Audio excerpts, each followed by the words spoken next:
music is on its way. It's pushed like dirt. Boom, boom, boom, boom.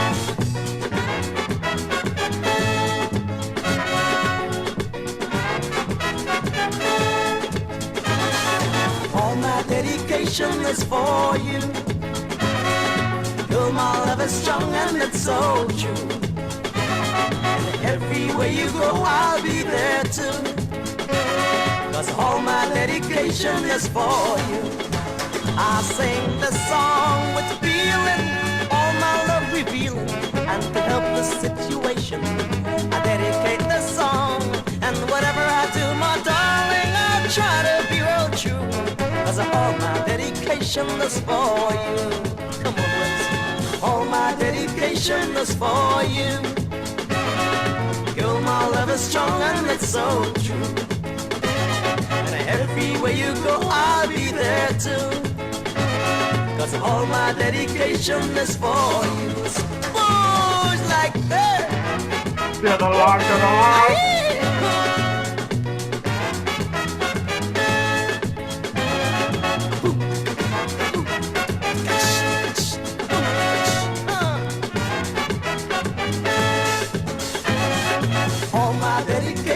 Is for you. You're my love is strong and it's so true. Everywhere you go, I'll be there too. 'Cause all my dedication is for you. Oh, I'll be so happy to know that you belong to me. It's really my delight to be with you tonight. It's always my desire to get you out and ever. 'Cause all my dedication is for you. All my dedication is for you. Girl, my love is strong and it's so true.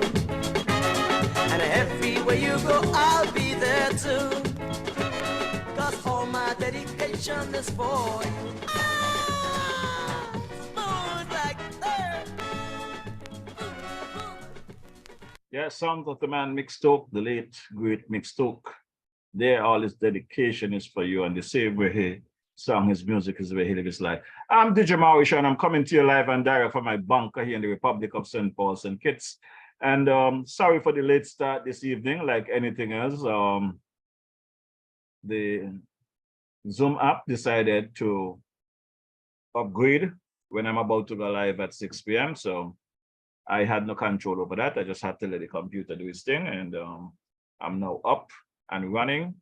And we're going to take it from here. It's just about 26 minutes after the hour of 6 o'clock.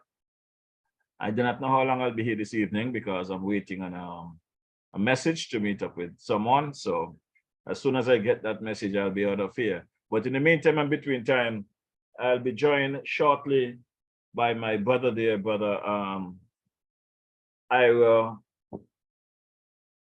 McMahon. I just have to send him the Zoom link, the Zoom ID, so that he can go ahead and log in. But we have to change our format this evening from what I had planned due to the passing of my good friend there, Brother Mickey Stokes, Mick Heiliger. So we're going to do things a little different this evening. We're going to jam a few tracks from Brother Mickey Stokes. We're going to be talking about Brother Mickey Stokes and talk about his legendary life as a musician. But don't forget, we're going to do the 2020 politics at some point in time. And Brother Dwyer Astafan has a very interesting commentary there for today, which I'm going to play as well. But while I'm getting myself organized, I'll come back to you shortly. Just share the live. I'm going to drop another track here by Brother Mickey Stoke. And this one is called It's a Cool and Rainy Day. And I know how the hearts are feeling right about now. My condolences goes out to the Honorable Prime Minister, Dr. Terence Drew, and the passing of his father and the entire family, the Stokes family, the Heiliger family, the nation at home and abroad, grieving with you guys and mourning with you at the moment. Just accept our love, and we're going to jam some tracks. Hopefully, by the end of the evening, you guys can feel the love that is coming from this platform and from the entire nation at home and abroad. So stand by for a cold and rainy day by the man, Brother Mickey Stokes.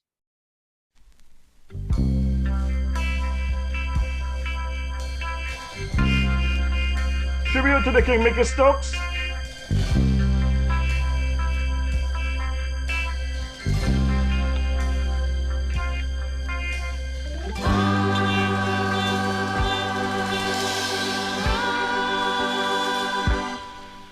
It's a cold and rainy day. I can hear the raindrops falling. I can feel the cold breeze blowing, and I'm feeling down. I'm lying in my bed, thinking of my loving baby, lying next to me, but she's not around.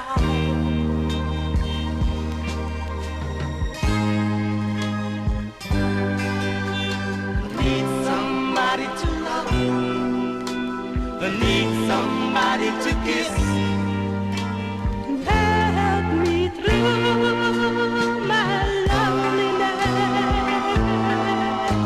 I need somebody to touch, I need somebody to hold, to drive away this cold.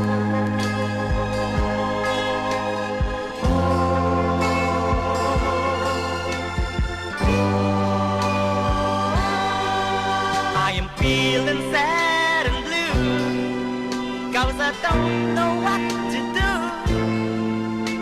to ease this emptiness that I feel inside. I'm dying of frustration in a world without affection, trying to hold the tears I just can't hide.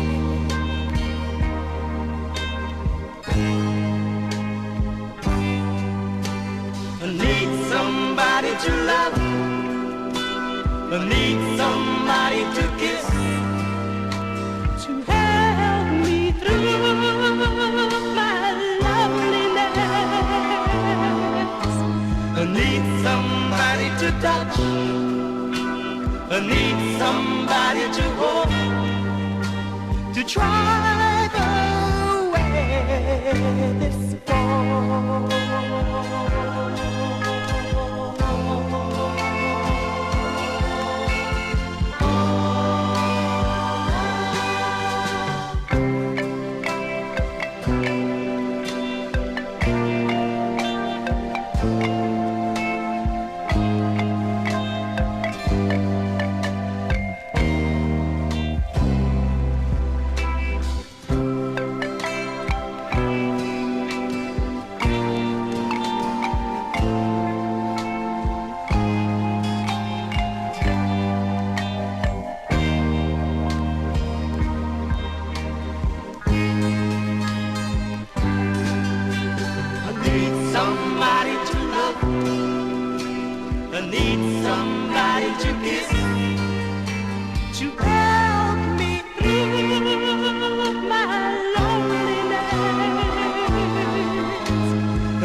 I need somebody to hold, to drive away this cold.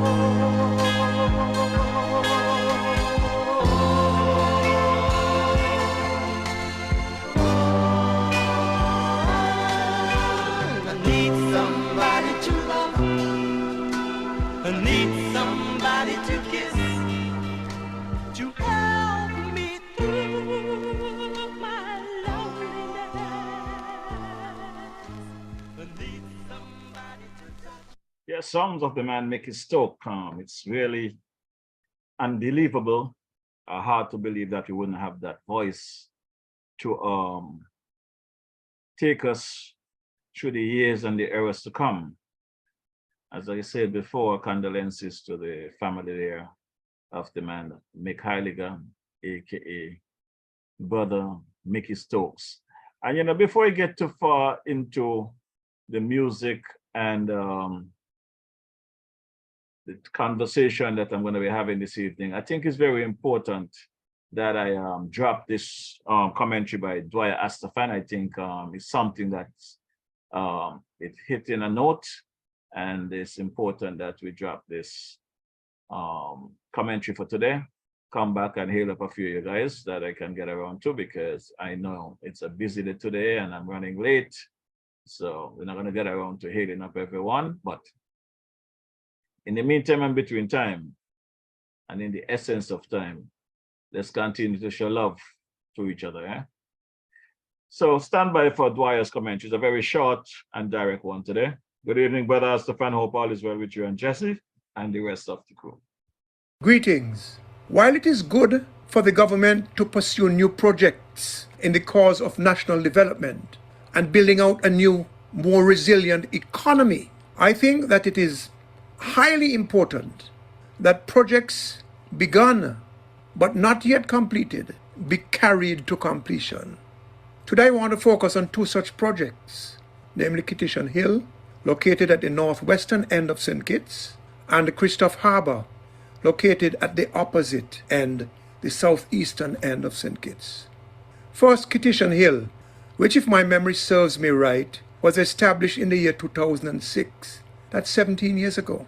The concept was to do an environment-friendly and unique project and golf course in one of the luscious parts of the island, and to build a new center for economic activity, part of a bigger picture, a bigger vision, to do projects in other parts of the island outside of Bastia and the Southeast Peninsula. Spread the economic activity around. But poor administration of the project caused what could have been a wonderful addition to our product to reach the stalemate that we see today at Kitishan Hill, with millions and millions of dollars from the SIDF, the Sugar Industry Diversification Fund, spent in an effort to keep things going even now, to the point where the SIDF became the owner of 90% of Kitishan Hill. Money which could have been used for other purposes in the public good if only the government had acted differently. In my opinion, it was ill-advised to buttress and support and prop up a project whose developers had failed. Another course of action would have been to seek new developers, to sort out arrangements with present unit owners and creditors, and to find ways to float the project to success and sustainability, rather than to just sink all of that money into it like that. I could be wrong. So while a beautiful project languishes, while a potentially amazing golf course deteriorates before our eyes, like the one at Frigate Bay, which also needs urgent government attention and action, while many jobless persons could have been taking home money every week from Kitishan Hill and through Kitishan Hill to take care of their families. Indeed, while the whole country suffers as a result of this stalemate, some persons made fortunes out of it. A 400-acre development like this is too important not to take by the scruff of the neck and make it work for the country. And the government has to do something. It has to act, and urgently and deliberately and reasonably and justly in the public interest. Now to Christophe Harbour. The master agreement was made between the government and KHT Holdings, a St. Kitts company with U.S. connections, on 15 June 2007, 15 days after the Special Resort Development Act was passed in Parliament, which was intended to provide the legal framework for developments like Christophe Harbour. While I had discomfort with the act, one thing I thought was that it gave too much power to the minister. I had a lot of discomfort with the agreement. I felt that government gave too much away, included in that its authority. It didn't matter to me that the developers of the successful Kiowa Island project in South Carolina, USA, were involved. I thought that the government just simply gave too much away and allow a situation to develop where the developers had too much power over people buying land, people building homes, and building other facilities and amenities at Christophe Harbour. What the government allowed there, and I said so years ago, was a new principality, almost a different country. I understand the need for special arrangements for a luxury development, but you don't give away the whole shop. And I felt that the government had given away too much. The deal also allowed foreign contractors and heavy equipment operators to come in here and get all kinds of concessions and preferences over local building contractors, heavy equipment operators and tradesmen. In fact, rumors used to float around the place that people getting duty-free concessions were getting in these things and selling things and making handsome profits, exploiting the incentives given in relation to the master development agreement. And all of that went against the grain of the philosophy of the project, which was to provide fair and bountiful benefit to the people of St. Kitts and Nevis primarily. Yes, take care of the investors, take care of the homeowners. They're part of us. They've cast their lot with us. Take care of the people of St. Kitts and Nevis. The very thing that Robert Bradshaw had warned against had been handed on a platter to the developers. Since around the year 2013, Christophe Harbour started showing signs of slowing down. But in my opinion, even then, not enough had been done to convince that this project could be completed in my lifetime, or even yours. I'm told that maybe as many as 100 house lots were sold, and that there are about 30 homes there. And we all know that only one hotel was built, the Park Hyatt. The master agreement speaks to 2 or more. The promised world-class golf course never materialized. The world-class marina never materialized. There is one there now. But as it is, we cannot fairly and honestly describe it as world-class. Promises, but no fulfilling. The slowdown was no coincidence, because it followed a parting of the ways and the extraction from the project of the high-performance group in South Carolina, leaving too much to be done by those who were left and too few resources to get it done. So for the last 10 years, successive administrations on Church Street, those of Douglas and Harris, have sat and watched Christophe Harbour decelerate into stall mode.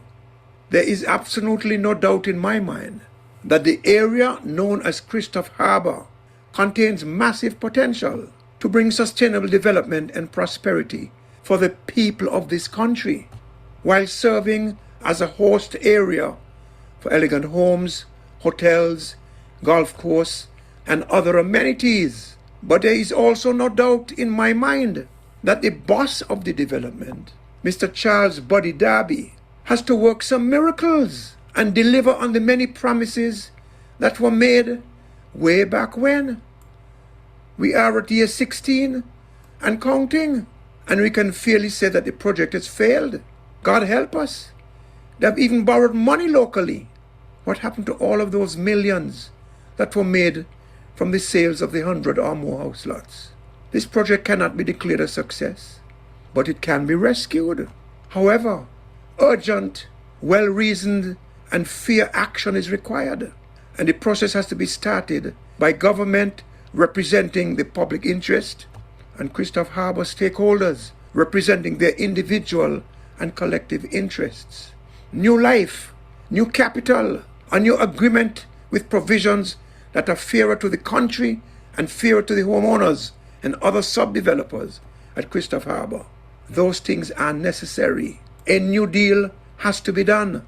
Years ago, when I cautioned about this project, nobody listened. The clock kept ticking. It's now 16 years, going on 17.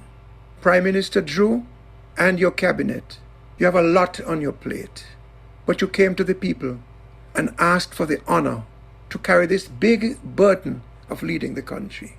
We ask you to carry the burden. We are supporting your efforts. Discharge the burdens. Recharge these projects. Inspire the people of this country and bring long-awaited, sustainable prosperity to all. Thank you, and goodbye. Essentially an agreement between NH. Brother Ira, tap the screen, open your mic there. Yes, that's the commentary for Brother G.A. Dwyer Astephen for today, July the 5th, 2023. Very powerful commentary speaking about those many projects, monies that seems to be wasted and the projects are incomplete. And it's not different to what we are talking about on the sister island of Nevis. And I'm calling on Baby Brantley weekly to come to the people and let's talk about what's happening there at the Alexandria Hospital for the same reason. Dwyer is talking about a big hotel complex project. We are talking about a simple hospital wing. Why a project that was scheduled to take 24 months? 6 years later, we can't get any straight answers. We do not see any end in sight. So that is still on the agenda, but in light of what have happened over the last couple of days, we have to have a quick conversation about the Mango Festival. We have to speak about the CARICOM, the 50th anniversary of CARICOM. We have to talk about the event that took place at West Independence Square yesterday. There's a lot of death around us. As a matter of fact, one of the reasons why I'm running late this evening is that while I was in Bastia, I was informed that a very good friend of mine in Newton Ground by the name of Mapu passed away today as well. And there's so many deaths you're hearing about with these young people. You're wondering what is happening in the Federation of St. Kitts Nevis. Good evening, Brother Ira. Welcome to the platform. How are you doing? How are you doing, sir? Nice to be here again. Yeah, man. Good to have you. This is my second time, yes? Man, I lost count. I ain't counting. I'm just happy when you show up.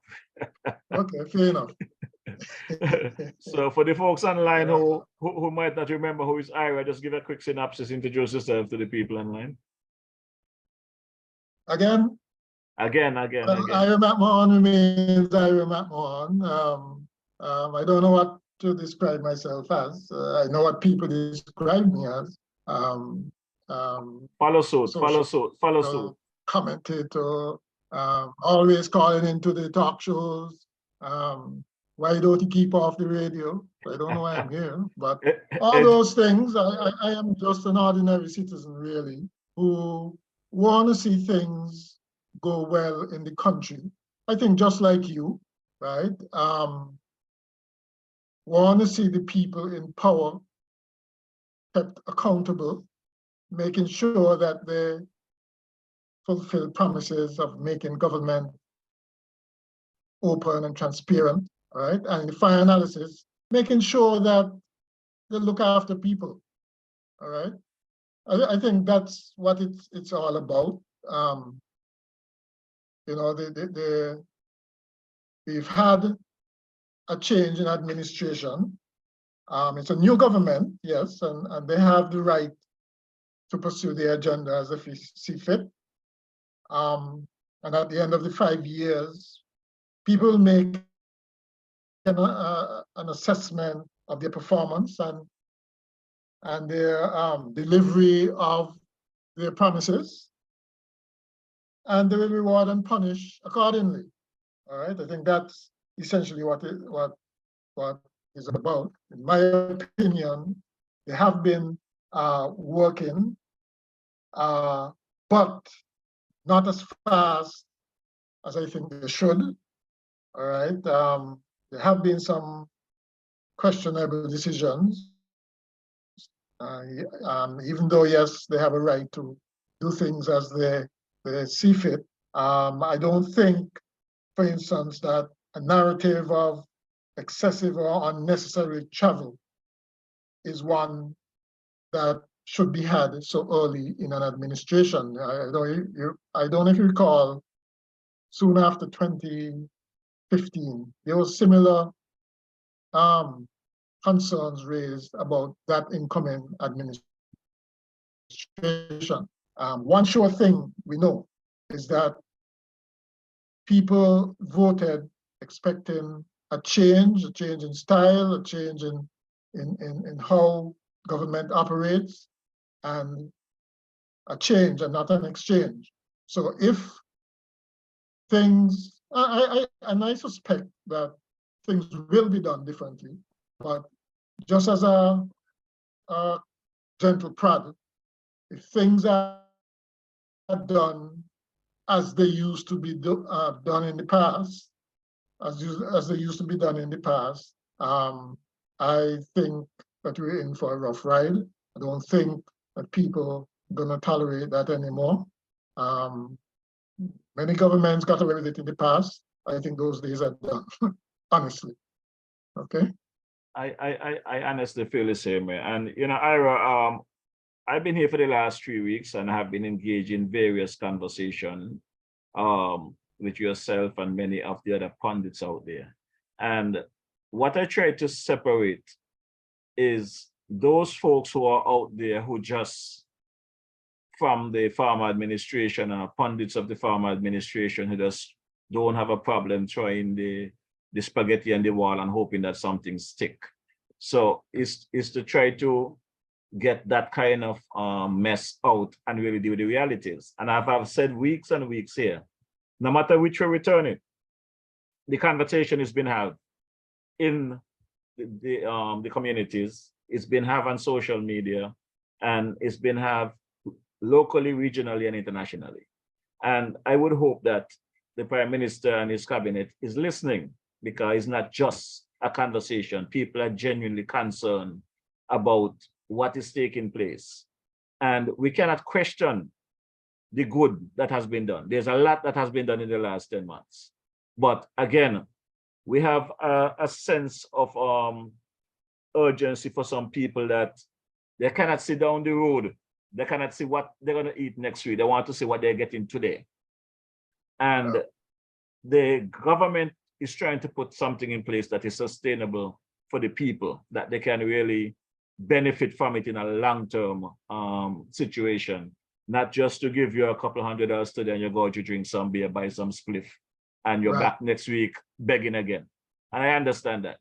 But it's a balance. You have to have a balance, because people are really hurting from the farmer administration for the past 7 years. We know there was a set of people that was getting monies to do God knows what, and nothing was being done. And a great deal of the supposedly labor supporters who was not benefiting have yet to benefit. They are still feeling the squeeze. I do not know if you hear the conversation that the government change and the people who was there before causing havoc is still there causing havoc, while the people that made the change of a government is still suffering. You know, I happened to be walking across from by Dwyer Astafan office earlier, and I had to stop and take a picture, because I don't know if you can recall, Dwyer broke this story about this, what is a little hut down there and the Port Zante that was supposedly estimated to be some 200,000+ to be built. And after Dwyer broke the story, it turned out to be 100 and something this year. And the minister at the time for that area, the deputy prime minister at the time, Sean K. Richards, said he did not know anything about that hut. Now, I saw it mark the new ferry service that runs between St. Martin's Station and Kitchener. It marks the Makana. I would like to know if that was designated for that from the onset, or that is just something that they're using since that they had no use for it, or whatever it is. It's something, an unanswered question, Ira, that we, the general public, I went across to the prison project over in Estridge a couple weeks back, and I am at a loss with what's happening over there. And these are things that people voted on. When we said change them, get rid of them, we was campaigning about the wrongs that was happening in our community. And some of these things are still taking place. So the conversation is real. I honestly, I wouldn't get too caught up in those kinds of investigations. They should be had, okay? Because really and truly, if politicians continue and administrations continue to do things how they want, and there's no accountability, then that will always, and there are no consequences, then it will always happen.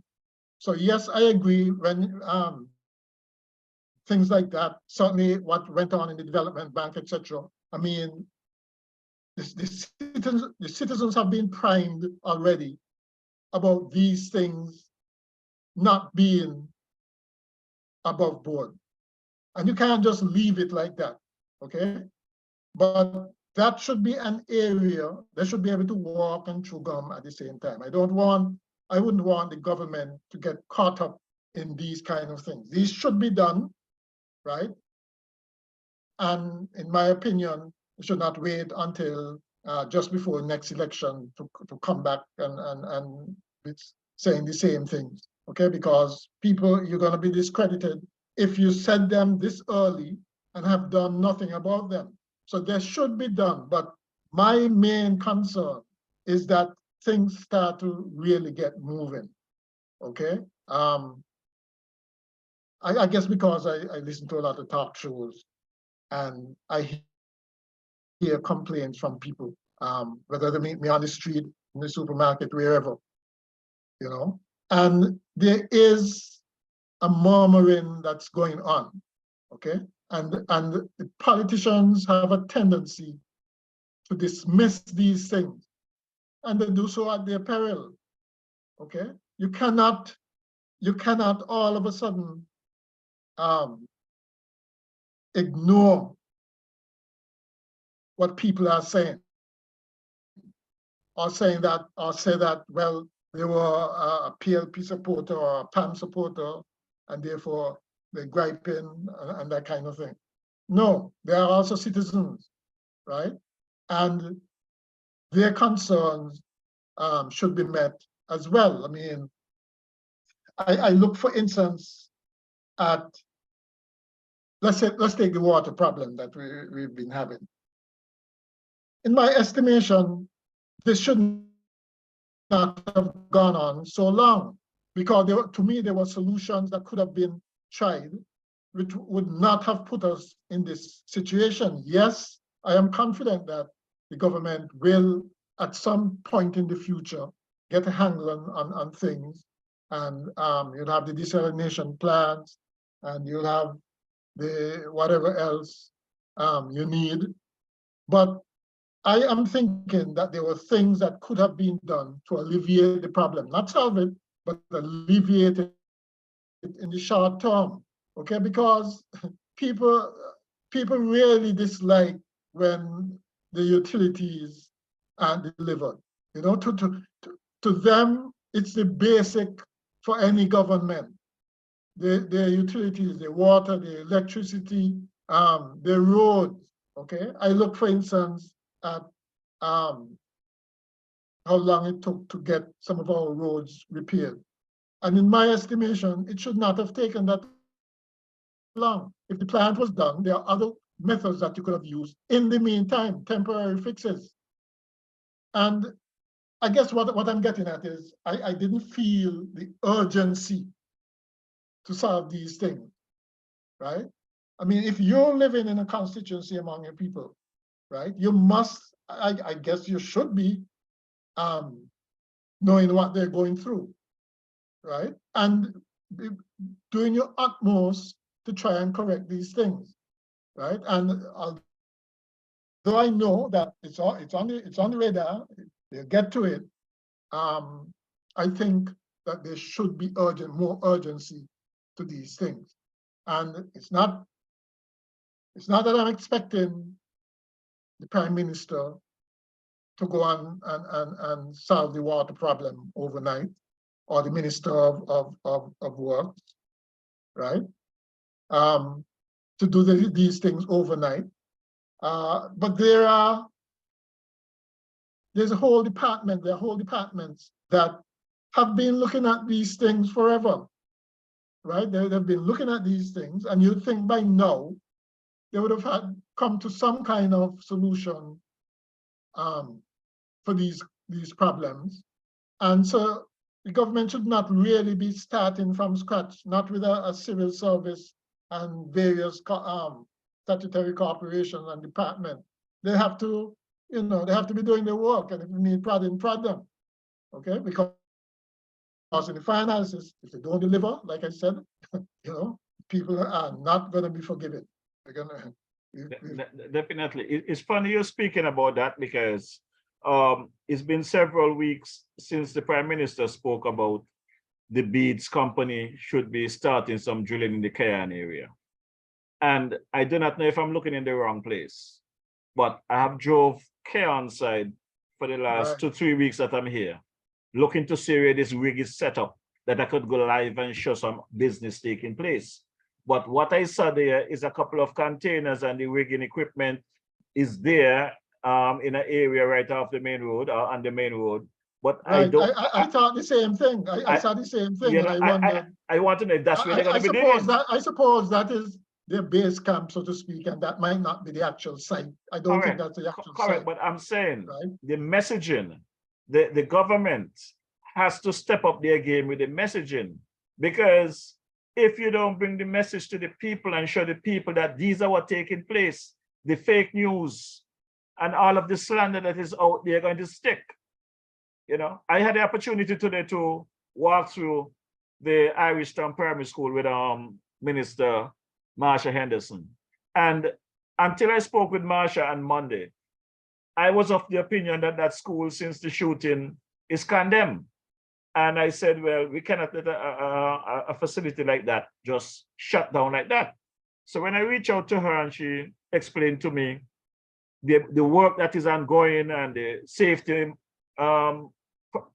protocols that is put in place, the fencing and stuff like that, I said, well, Minister, if I don't know it and I'm here on the ground, the people out there don't know it either. Exactly. Yes. So we need to bring it to the people. But I think, and to be fair, I've heard the Prime Minister, I've heard other ministers, I think up to Isaiah Philip was talking about the PAP, I think it was.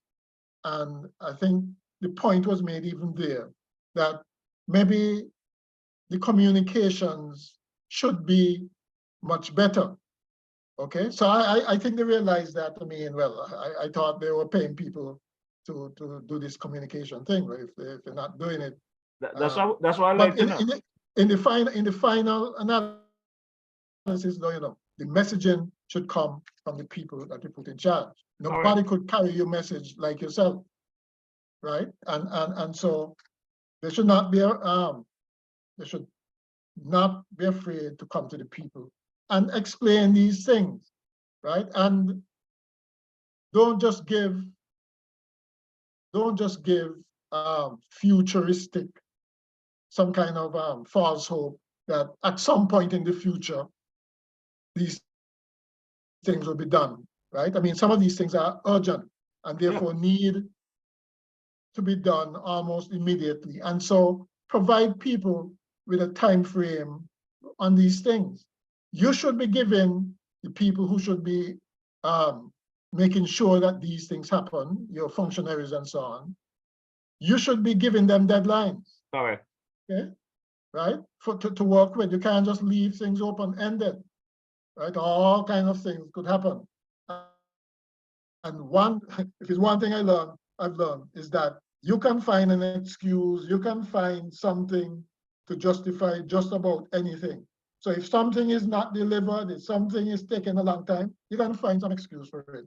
At some point, right, you have to put your foot down and say, listen, right, this is a government, right? And government, there are basic things that any self-respecting government is supposed to be providing for its citizens, okay? This is one of them. It is not being provided, get it done by, right? And if it's not done by, you got to come up with a really good reason why not, okay? You know what I see happening right now, Ira, and I don't want to say it in a way where people think I am picking on them. But I can recall not too long ago when the police officers was trying to make a little money and they would invest in a bus and drive their bus on their half time and stuff like that. And it was a big uproar in the country that police should not be driving buses because a police responsibility is 24/7. You remember those days? Hmm. All right. Well, how is it the government of today has advisors and other individuals that has appointed certain position supposed to be doing government work. But instead of them out there doing the government work, some of them have taxi driving around, running taxi, doing all kind of stuff. These are some of the things I see happening. Well, first of all, you've seen that happening? I see it happen first of all, for myself. Well, first of all, when it comes to advisors, I personally think that the Prime Minister and the ministers have every right to choose whoever they wish to be advisors. What they should insist on, though, is value for money. Correct. Because these things are being paid for from the public purse, okay? And we would hope that the cabinet, the Prime Minister and his cabinet would have enough good judgment to pick wisely and also give guidelines under which these advisors would operate. I would think so. Right? I'm not cutting you out, but I can give you an example. My first week in the Federation, one of the complaints I received from a taxi driver is that a particular person that works for government has a taxi. And that individual who has a job with the government getting a regular salary find themselves down in the pool at Port Zante waiting for jobs. I find that to be disgusting, right? I have a problem with that because the taxi drivers and the bus drivers are struggling trying to make money to pay for their vehicle, you know? So why is it you're going to be supposed to be doing advisor, whatever you do, transporter, whatever you do for government? We don't know the conditions of their service, of their contract, and those kinds of things. But I would expect that the government would be sensitive to things like that because you bring it up, and I'm sure that other taxi drivers are looking on and not liking it. Ira, hear me again. Yeah. We went through a drought over the last 7 years. Many people didn't have jobs, many people wasn't getting any help. Thank God for the change of government. There are some people now who did not have jobs, who are getting some benefit. I am saying those people who are now getting a benefit, think about your fellow citizens who are struggling. If you have a regular job, you shouldn't be finding yourself in a taxi pool. I'm gonna call a name tonight, you know, and I'm gonna get cussed, right? Because I had this complaint a couple of years back. I can recall my good friend, and in my view, he's still my good friend, Brother Sylvester Hatch, aka the King Socrates. He was complaining to me about the safari owners taking advantage of the smaller taxis down at Port Zante. And he was the president of the association at the time. Well, he was complaining to me. Well, it was some months later, Team Unity got into office. And what do you think Socrates did? He went and got the same safari and doing the same thing he was complaining about. And this is what upset people, ordinary people. And that is why I said people expect change and not an exchange. You can't go in there and do the same thing and operate the same way that you used to be critical of, right? And so what I'm saying is, if the people who are doing it are not judicious enough and not sensitive enough to know that these things probably don't look good, okay, and effect some kind of change, do some self-evaluation and effect some kind of change, then the people who appoint them should do it, right? Because, like I said, they have every right to choose who they wish to be advisors, but the terms of the contract should be such that there should be no conflict of interest. There should be should not be taking bread out of other people's mouth when you're getting bread already, as you would say, okay? But you know what would help with these kinds of things? you realize that July is coming up. As far as I know, people are supposed to be declaring like their assets and so on to the Integrity Commission. All right. There's a range of people, of public servants who have to do that. I would imagine that would include advisors because they're on the public purse as well. And I would imagine too that people like advisors are budgeted for, right? Now, if things like the freedom of information comes into play, right? And the remuneration becomes obvious and people feel that it's unfair, you can bet your life there would be a backlash. Yeah. All right. So, you know, I'd leave that for time to deal with. Safe to say that you're not the only one who have mentioned things like that. The public should always get value for money, right? And if that is not happening, most likely there would be repercussion. So okay. I wouldn't worry about those things. What the key thing that worries me is the fact that I don't see, like I said, the urgency, and I haven't seen yet the things start picking up a pace. You know, the economy, jobs, projects, investment really picking up a pace. Okay, it's early yet. It's just about a year. Next month will make a year. All right, and I think the government should be given some time to develop the plans, etc., etc. Okay, but I expect that after this year is passed, the honeymoon would long be over, and people have really great expectations, right? Everybody wants the government to succeed because, you know, if the government succeeds, the country succeeds. But, you know, there's some, I think, that might need a little kick in the butt, so to speak, to quicken the pace, man, and get things going. You know, Brother Ira, I know you and I have agreed on many things and disagree on many things. So maybe on this particular topic, we might disagree, because I am telling you, I have seen woodlice operate. You leave your door intact. You cannot see what's going on inside of the frame, but it's little thing you see and you ignore it. And 6 months later, a year later, the door fall off in your hand, right? Yeah. I believe when we see these issues, you have to speak about them now. You have to ask for the change now. You cannot wait until they get blown up in such a way where it's going to affect the entire government.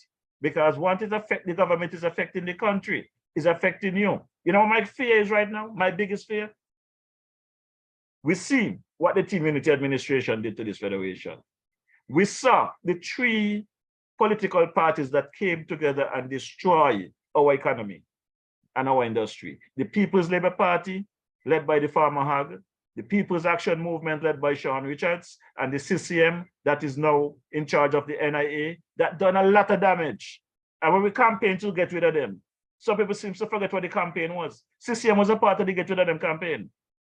And I have said week and week on this program, we was lucky to get rid of them in St. Kitts. So we see the destruction and the corruption and the manipulation that were taking place here. Nevis is worse than St. Kitts, worse off than St. Kitts. And people have to acknowledge that. These fake marriages that the Prime Minister spoke about, that played a big role in the federal election and in the local NIA elections. The problem still exists. There's a lot of stuff. And for the folks who don't want to get involved in the Nevis conversation, no problem. I'm going to leave you all alone. But Morrishaw is here, and he's here to stay. Right? But they have to get involved in it, because you see, and that is one of the I think the drawbacks that is what I am afraid of. That some of those little things you talk about, yes, they can grow into big things. And one of the failings of not just the Labour administration of the past, but the PAM as well, is that in a lot of instances, it was never about the economy, okay? Because usually when there was a change of government, the economy was buoyant, okay? What it was about was governance, how you do things, how you operate, are you being fair to people generally, those kinds of things, okay? And what I've noticed about the Labour Party, one,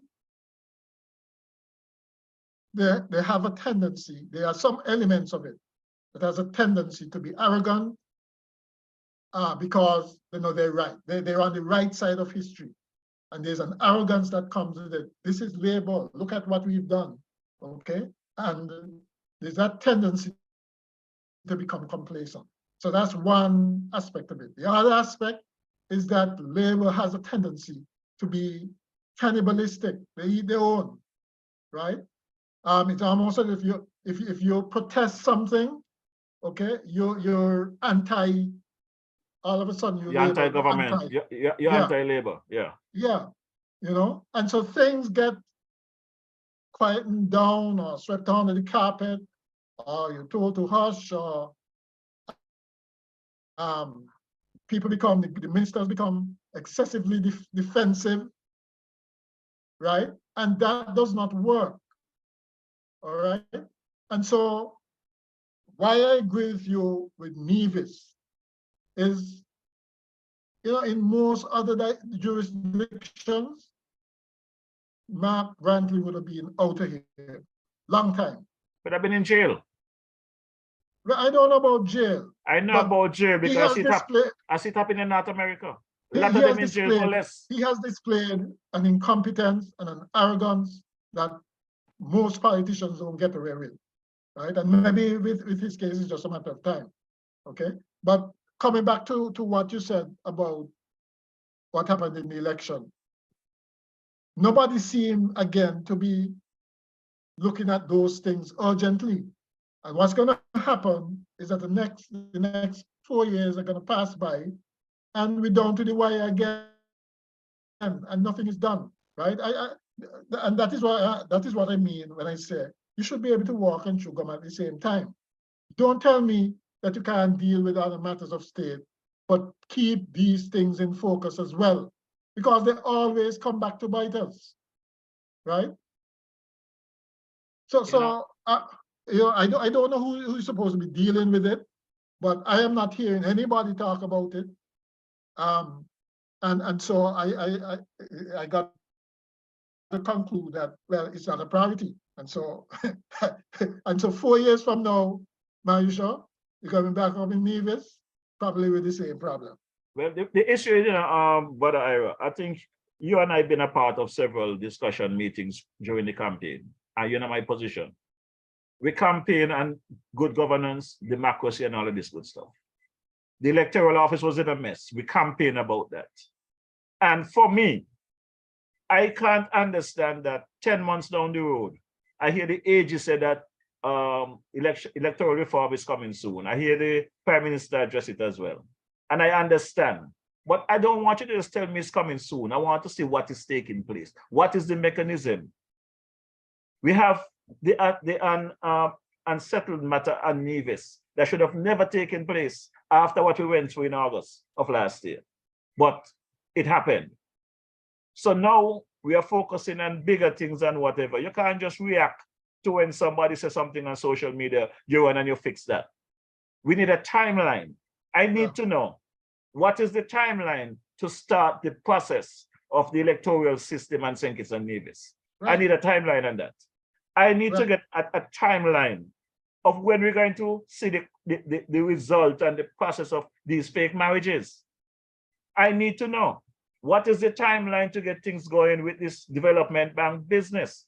During Dwyer's commentary today, he spoke about the Kitishan Hill and the, I think the other hotel there, the Christopher Harbor. There's so many things. Yes, we are aware, we fully understand that these issues wasn't created under this administration in the last 10 months. We're fully aware of that. We want to know that your campaign, you knew what the problems were because we campaign on those problems. Now you're in governance mode. What is the timeline? Who is doing what? Who is doing what? Not just people out there putting up their hand, being named advisor. And what are they advising on? What are they advising you on? Because if they was advising you on anything, the PM would have gone across to Nevis by now, you know. If the advisors would advise it on anything positive, he would have gone across to Nevis by now. That's surprising, to be quite honest. I'm not sure why that hasn't happened. Maybe he doesn't want to offend Brantley. Offend what? He's the Prime Minister of the Federation of St. Kitts and Nevis.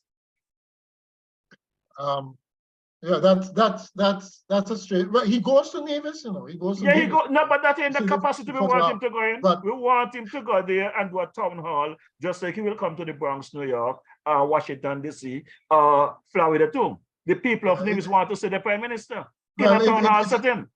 It's a strange relationship, really, with the NIA and Brantley. That I don't understand. I must confess, I don't understand it. Because you see, you know, the old saying, fool me once, shame on you, fool me twice, shame on me. Brantley has done so much to upset the political apple cart in this country so many times. Why would anybody trust him? The same thing like Tim. He has backstabbed so many people, politically speaking. Why would anybody have trusted him? But it happens. You're asking the question, but the answers were given to us during the campaign last year. We had the first Prime Minister of the Federation, Sir Kennedy Simmons, came on national TV and YouTube and said he knew what Timothy Harris was capable of, but his interest was to give it to Douglas, not for the interest of the country. They made it clear. Mark Brantley, his mission was to put Douglas in retirement, not the interest of the country. Because if they had the interest of the country at heart, ain't nowhere they would have had 5 seats and gave prime ministership to somebody who have 1. They trusted him. That's what I'm saying. But how did, and they said they knew who he was? They said they knew who he was. Yeah, I mean, you know, there are some things in politics, in the politics of this country that, you know, there's definitely mind-boggling. Very mind-boggling. This politics makes strange bedfellows thing. That's a real truism. I have heard Big Lie said it. I have heard Dwyer Astafan said it. I had heard Douglas Watley say it. That not because some of these folks go to university and college, they have sense or common sense. They leave their sense in the university and college. When it's simple reasoning.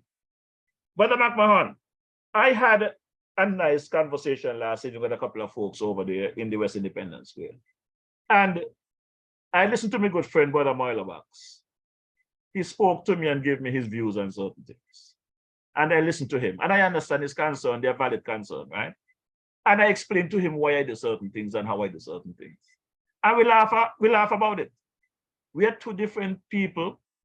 He supports a party, as I said before. I support the Federation of St. Kitts and Nevis, you know. My campaign was anybody but him. And I still feel that way. And that is my mode. Anybody but him. Anytime he shows his head, that he's going to be coming back with any strength, I'm going to be here to stop him. And that is why when I went after Sister Janice Daniel Hodge, I know the NRP people wasn't happy with me, but I wanted Janice to understand I support you as a candidate. I support the NRP to do good for Nevis. But I want you to also understand that if you is the party to give life to Timothy Harris, and you going to tell me you will, then I'm coming after you too. Anybody in my footwear, I'll deal with them. It's as simple as that. Tim must be no more in this federation if PLP is to be a party to run St. Kitts, PLP must be of new candidates, not of Timothy Harris. That is my view. Yeah, I agree with you. He's done too much damage. You see, if I can do some look at it in the historical context, at the prime ministers that we've had, let's say Bradshaw, there was Bradshaw, there was Simmons, there was Douglas, okay, Tim, and now Drew. And what I've observed is that Bradshaw had this autocratic style about him, and for better or worse, he kind of defined politics in his era. That same autocratic style. Simmons was more practical, okay? Douglas was, I think, a combination of both. And then Tim came along and had this kind of politics that was almost like a quid pro quo, okay, transactional politics. And that has left a bad mark on the country. Not saying that things weren't done, okay? There are a lot of people who would still say that he did well because they got something, all right? But what he has done to the psyche of Kittitian, right, is going to be tough to get over that. That is partly why we have so much problems now, okay? And so I agree with you that he should remain on the dustbin of history, right? He should not come back in our politics, right? Dr. Joe, I think, is yet, his style is yet to emerge. He's just gone in, you know, we're still to see what he's about. Hopefully, he would combine the best of all that went before him and reject the worst, okay? And we'll end up, I think then we'll be fine, all right? Resist the tendency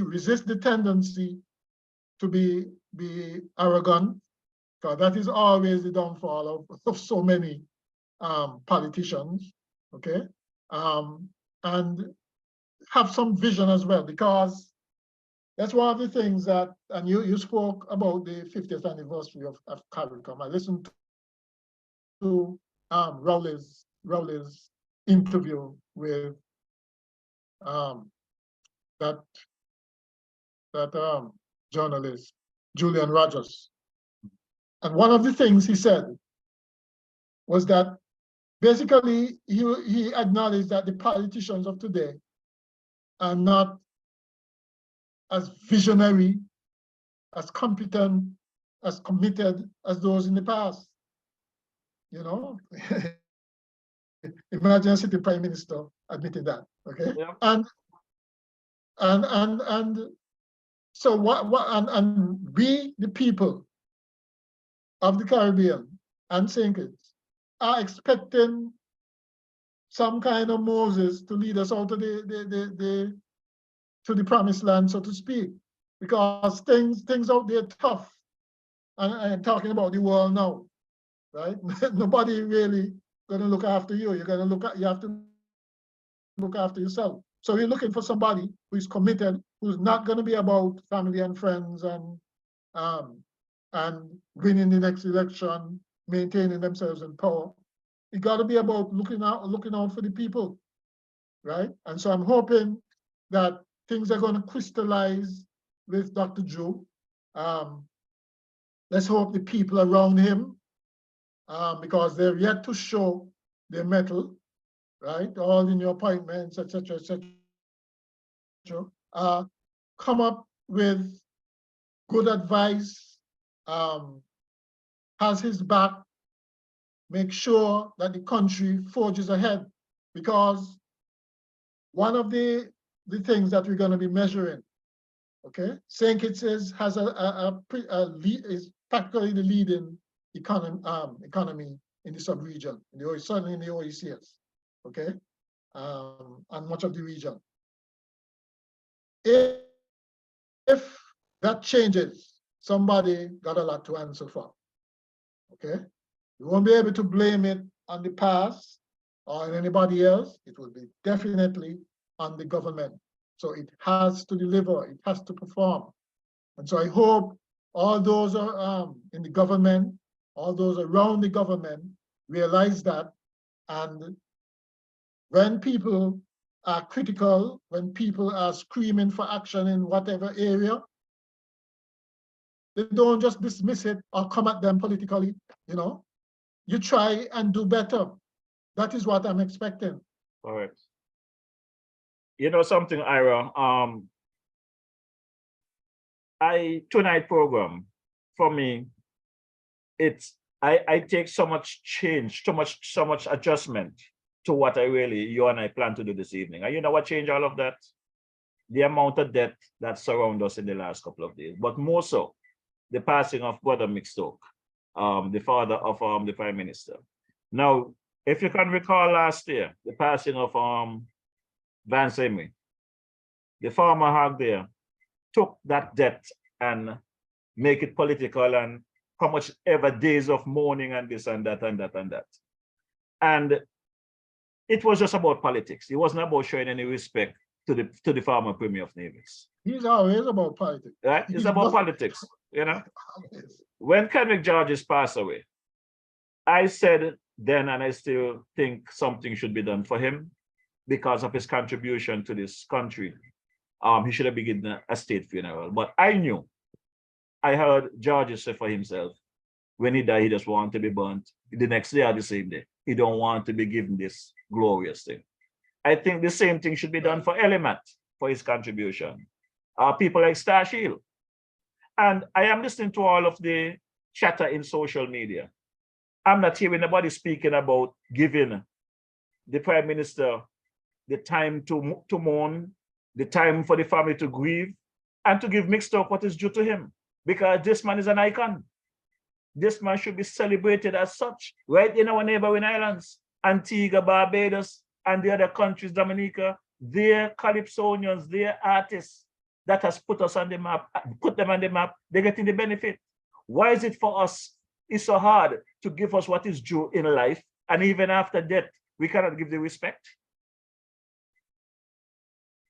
I am pretty sure that Dr. Joe is going through a rough time right now. So yeah. I want to beat some drum for Dr. Joe. So if you just take a break, let's have a drink of water or something, and let's beat the drum, because I know that family is grieving very right about now. Yes.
Yes, that's the sound of the late great Mick Stoke. That one is called "Beat the Drums." Yeah, and Brother Ira, you know, it's really amazing how we treat our own brothers and sisters while we're alive, whether politician or not. You see that equalizer they call death? It's so easy quiet us down. Oh yes. Yes, and you know, our condolences really go to Prime Minister Jew and to late Mick and his family. Unfortunately, when you're Prime Minister, it's a 24/7 job. You know, but I think the Prime Minister is accustomed to adversity, so I'm sure he will handle it well, and you know, he'll get through this. I'm sure he has lots of support and supporters who would, you know, give him the necessary space and necessary consolation, and he'll be fine, I think. But it's just something that I don't know. I think you probably went through it. I certainly went through it, losing a dad. You know, it's it's not the easiest thing in the world. It's not as bad as as losing a mom, but you know, death is death. Yeah. We all have to deal with it somehow, sometime. Trust me, I had several practices, and I want to thank my Aunt Louise for coaching me, because when I lost my mom, I decided that this was back in 1992. I decided I could not live. I did not know how to handle it. And she sat me down and she told me, you're going to handle this and a lot more. And she's correct, you know. I had a lot of them to deal with. And this is why I am so concerned of what is happening. The pressure and the weight of the country is on the Prime Minister at this time. So with the death of his father. It's a humbling experience. You know, I would imagine that his colleagues would be rallying around him and at least give him the necessary support at this time, you know, so while he grieves, you know. It's a human thing. And so we'd expect that he will go through his moments of grief as well, you know. Well, at the same time, you know, he finds himself having to grieve with so many other families in St. Kitts, whether who have lost people, whether through natural or unnatural causes. You know, all that weight is on a Prime Minister's shoulders. So I'm sure it's not an easy thing. It's not an easy job. You know, it's gotta be tough. But I guess you signed up for it, right? Yep.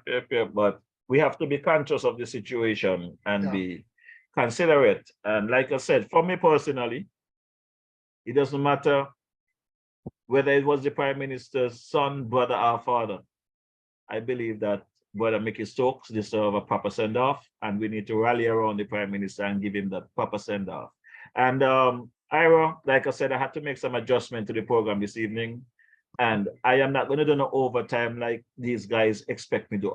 Ivor and Carbo and them are accustomed to this 4-hour thing. Not while I'm in St. Kitts. So I am going to ask you to set aside some time that you could come back and we could continue the conversation, because for tonight, we're going to chit-chat back and forth, but I really want to induce the music of Mick Stoke. I want to bring his spirit into the program.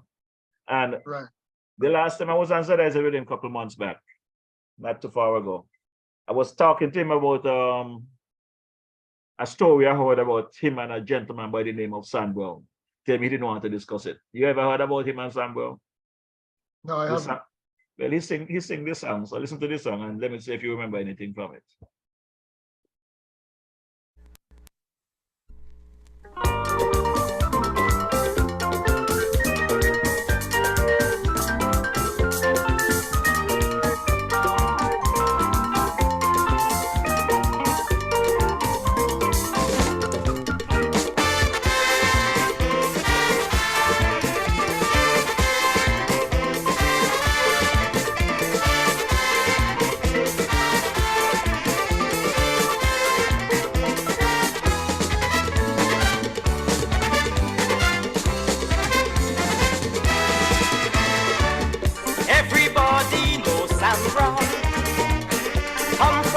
tree dressed down. Sharpest man in the island. Rent the most cars in town. Lime with plenty nice women. And paying all bills for them. But he got one big problem. He can't satisfy them. One night he went to Jenny, after smoking up the camping. Johnny tell me, she had heard she, when she ready for the business, he only wanted his kiss. She body blazing, but he is standing. Ask Jackie, Sonia or Mildred, they going to tell you that he's soundly dead. Anytime I want some action, some good satisfaction, he telling me that he's sleepy.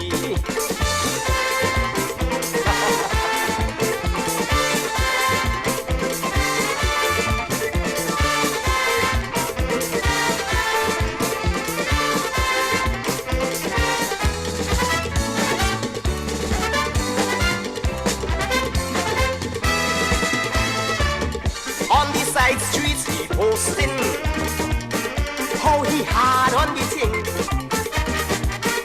He could take any woman. All the ladies love him. When he invade the city, all man get frightened. But his girlfriend done tell me, Sammy soft like cotton. One night he went with Susie after they came home Beverly. Susie tell me he ain't ready. When she ready to turn the trick, he lie down there like he's sick. What a surprise, Sammy won't rise. I try me best to love and rub him down.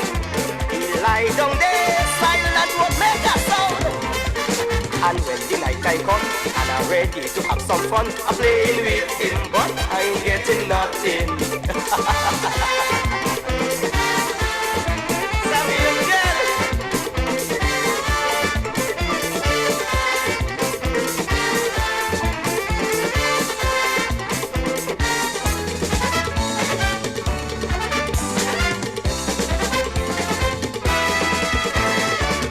China brush rum and runners, kangaroo and steel drops, sarsaparilla and blackstone. He can't stand up alone. Sammy name only spreading, and people laughing at him. All the ladies complaining, he's a sucker kid. One night Jackie came by me and I asked she where Sammy be. She said he's sleeping, don't think about it. Right now it's just me and you, just do what he cannot do. Stop your joking, I want some loving. When I lie with you, you make me feel happy.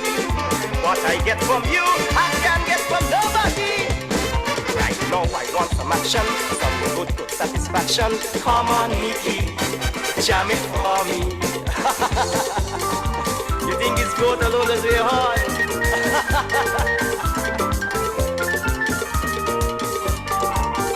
Sammy, you're dead. Watch it.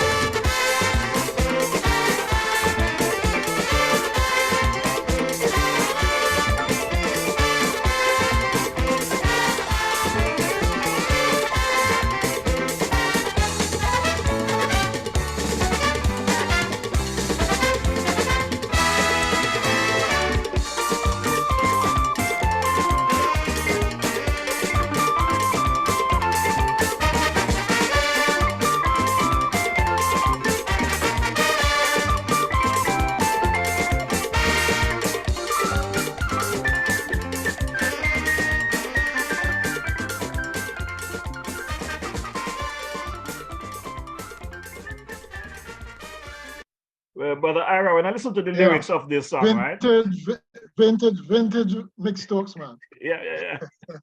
Somebody was getting horn. I don't know who was sharing them, but somebody was getting horn according to the lyrics of the song. But that is Mickey for you. That is Mickey for you now. Yeah. You know, I just enjoy his music. He was one of a kind, man. You know, Yeah, you know, what I liked about music in St. Kitts, so many people develop a kind of a style which is unique, right? So that it brings so much variety to the table, you know. It isn't as if, well, there's one, everybody take after Ellie Matt or something like that, right? You know, you have so many musicians who develop a distinctive style, which makes the whole thing rich, you know. That's what I liked about it. And Mick Stokes was one of those, you know, but, you know, his music was distinctive, you know. And it's so much songs that is impossible for me to play them by 8 o'clock, but I'm going to squeeze in one or two more. So take a quick listen to this one. This one is called Play One More For Me. Yeah, make sure you play Call Me.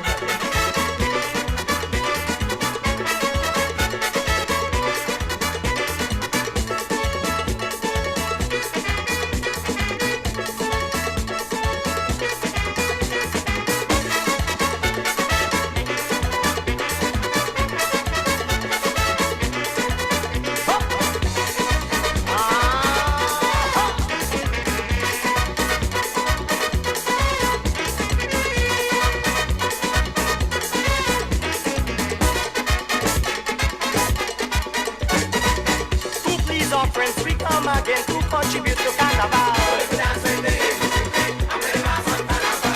We head in a mess, they want the same request.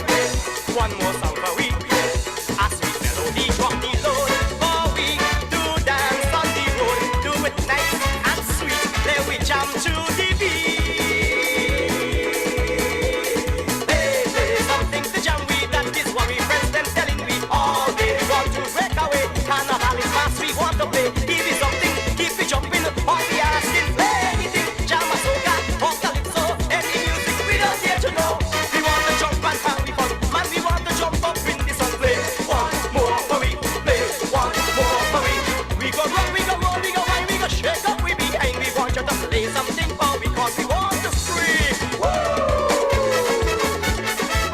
Songs of the mixed up.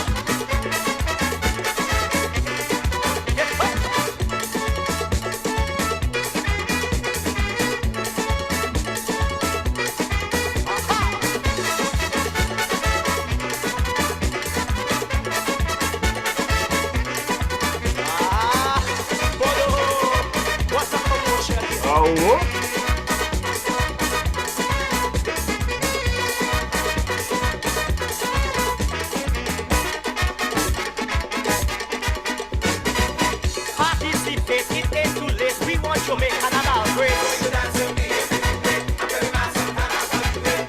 People say, welcome to play the way play. One more song for we play. A sweet melody every year. We hear your little desire. So come again, my friend, make Carnival sweeter. Play something to jam with. That is what we friends them telling me. All day we want to break away. Carnival is fast, we want to play. Give it something, keep it jumping. Don't be asking. Jam a soca or calypso, any music we don't care to know. And we want to jump and have fun. We want to jump up in this and play one more for we. Play one more for we.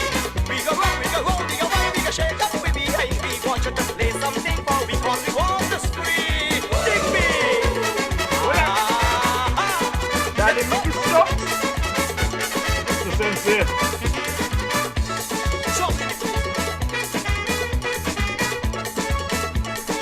Move, y'all.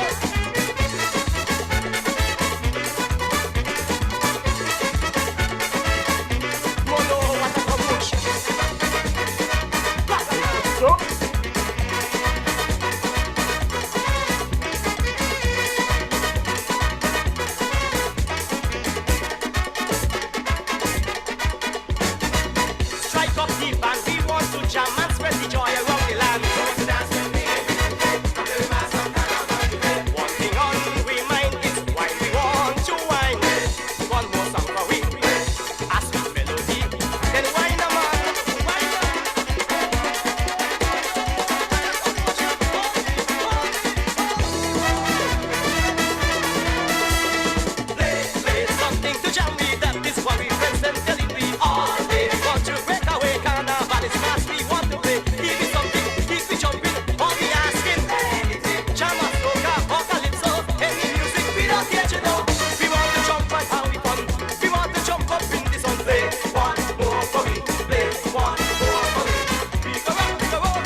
Yeah, so Ira, what do you know about that song?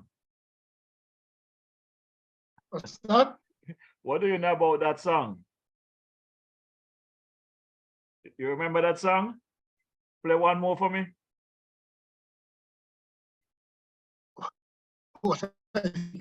Of course I know. I grew up them times, you know. I just born the other day like you. I thought them time that you were a teacher, you never used to go into this band thing. You didn't know about music and stuff. That's why I asked you the question. No, actually, those times they are just leaving school. I remember. I was in sixth form still around that time. You're a young fella, man. I thought you all like Dwyer. You're a young fella. Man, quite there yet. Yeah, well, the song there, those music, I don't see them coming back. And you know, I cannot imagine not having this voice, Mick Stokes. I know when I go over on these trips, I come to St. Kitts. Before I even see him, I could hear his voice from the distance, and he glimpses me and he don't start healing me up and stuff like that. I walk up 4th Street. If I don't look into the store, he gonna see me passing. I got to go in and check him and have a chat. It's gonna be deeply missed, you know. Yeah, they really deeply missed. Yeah, absolutely, absolutely. Somebody online saying you never dance to these music yet. Obviously, somebody who will know me. Your boy Milo Bax is you never dance to these songs yet. Obviously, somebody who didn't know me around them times there. Right. Well, if you didn't dance to the one that just passed, I'm pretty sure you danced to this one because this one was a bomber back in the days.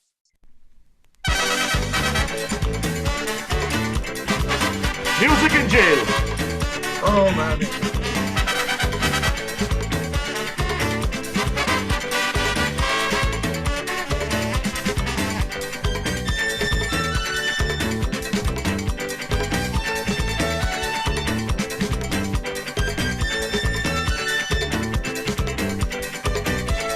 Oh, yeah. Mickey Stokes.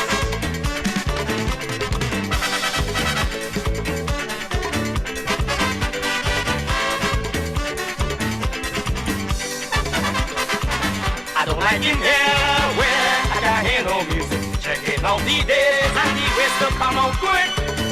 All the time, Lord, I grind with music on my mind, plenty pen in my brain. I don't want to come back in here again. I can tell this is hell, we know for our hotel. Give me music in jail. Only time we go in when we hear the food bell. Shake off the jail. We can't take the pressure, tell the water to tell commissioner. We must cause a riot, can't keep quiet, so send a stereo. You're working away without money. Still you say in the can't march it. Write it on paper, show the water, show commissioner. We just want a chance to shake up and dance, jump up and bounce. Sounds of the minute, Get up.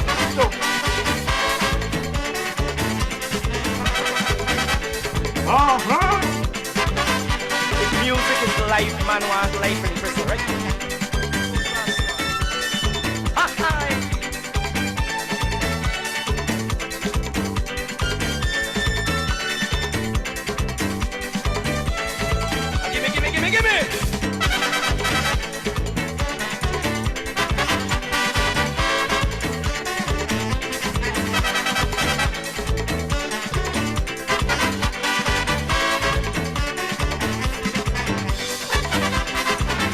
In the heat with my feet and the hammers pounding. Sometimes sounds so sweet, make me feel like bullying. Cut down grass, chop down tree, make me clean out lavatory. Get yourself on your tail, we gon' make the badness go down. I have to tell this is how we know from our hotel. Give me music in jail. Only time we go wine when we get the food bell. Shake off the jail. And we can't take the pressure, tell the water to tell commissioner. We must cause a riot, can't keep quiet, so send a stereo. You were working without money. Still you say in the can't party. Correct it on paper, show the water, show commissioner. We just want a chance to shake up and dance, jump up and cross. Morrishaw say he want music in. Get up!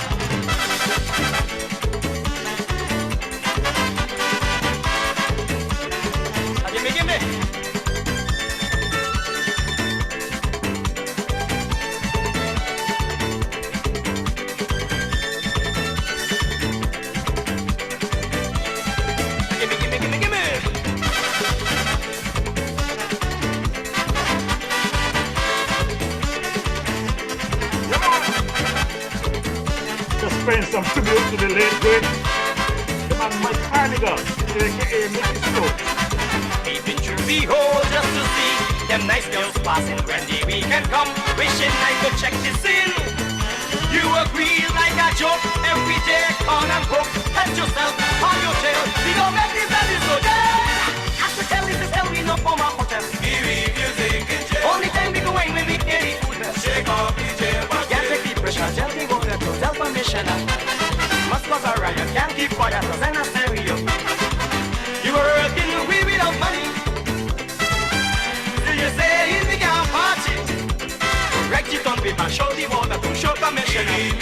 We just want a chance to shake up and dance, jump up and prance. Give me. Oh yeah! The late great Mickey Stokes. This one is called Music in Jail. Alright, hey, hey.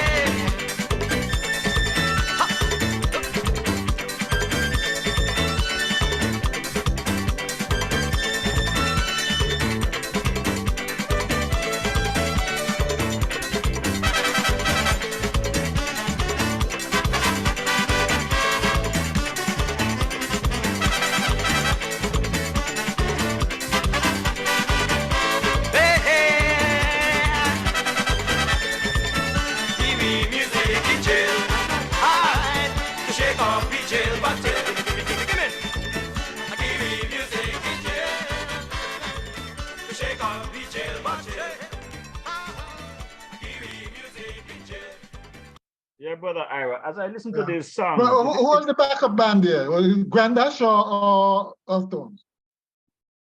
Partner, you catch me there, you know. I lost track of them things. I just focus on the songs them now, you know.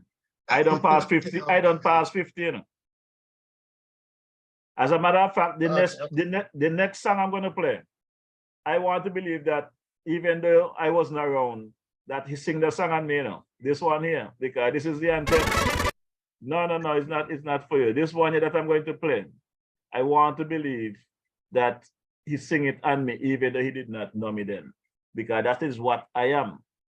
I only could afford one at a time, right? One shot man? All right, one at a time.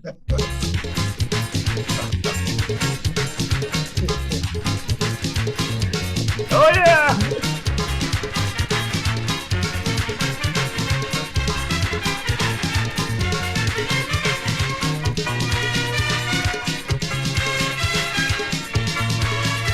Oh yeah!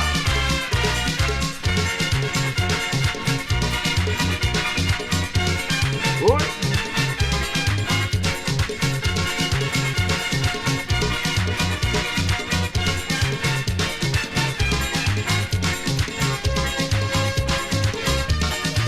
It's all about the one thing that McMahon just drop here and there. And Alvin Brown, the Macabo. Standing on the corner every day, teasing all the ladies pass your way, like a superfly. It's high and more sweet high, 'cause you think you're a macho man, champion of woman. One shot man, you're a one shot man.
Yeah, man, brother Michael Heiliger, aka Mick Stokes, Mickey Stokes. Yeah, the historian there, Milo Bach, said those songs was arranged by Gary Knight, but the band that backed up was the Jazz Brass International. Oh, it was Jazz Brass. Okay. Yeah, I had a feeling it was that, but I didn't want to speculate because back in them days, these bands break up so often. Every minute you have a different man leave going here, Granders to O-Tones. Yeah, but I thought Music in Jail. That sounded a lot like Grandest. No, I figure it was Jazz Brass International because I think that song was in the 80s, if not 1980, sometime after 90, close to 80, 81, somewhere around there. So I think it was well, I had a view it was Grandmaster. I'm saying Grandmasters, Jazz Brass International. And this other song that he did there, you remember the rubbing down song? Had the girls them rubbing down on the road. This was the days when they used to wear clothes in the troops, when the costumes was real costume, not the ones that Dwyer have a problem with now. So let me drop this song for my boy Dwyer. As if he rubbing down anything at home. Come off a Dwyer, man.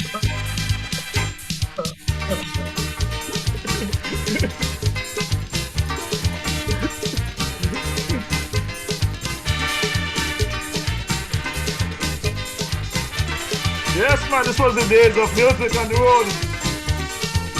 You rub it down, make it stop.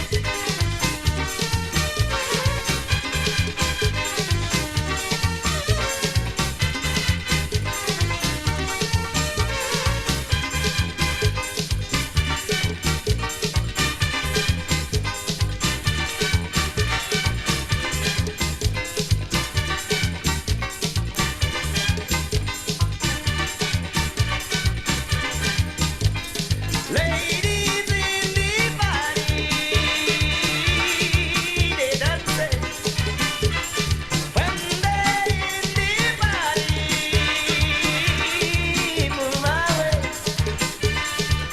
In the disco, in the fete, the fellas don't know about respect. When they're dancing, they won't stop. Touching, squeezing, and feeling the man, they only rocking down. They only want to rock with us. All the man, they're rapping down we waist. They're rapping down we waist. They're rapping down we heart. They're rapping down we bum bum, and they only rapping down. They only want to rock with us. Aye.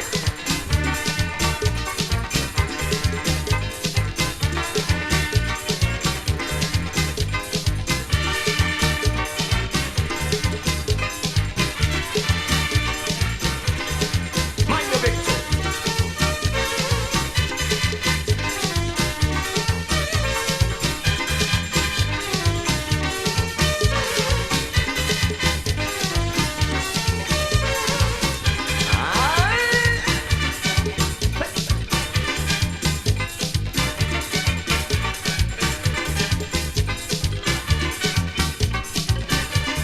Man, Mickey Stokes, rest in peace, my brother. Ladies like to rumble the whole night, even if they tumble, it's alright. Masquerading and doing their thing like volcano, they bubbling. Roll up closer with a man, and who don't like it, bring their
wonder who Carbo rubbing down tonight. What kind of rubbing thing? Well, brother Ira, it's after 8 o'clock, so we're going to drop this chip and we're going to chip out of here. So following this song, I'm going to give you a chance to do your closing. And as I said, I hope you can make some time to come back and join me, that we could finish our conversation. But sure. tonight, I definitely have to just give this tribute to the king there. Absolutely, absolutely. So this track here, Chipping, was another monster of a song. So I'm gonna drop this track and give you a chance to do your closing. Set the criminals, don't play with them, they're tricky.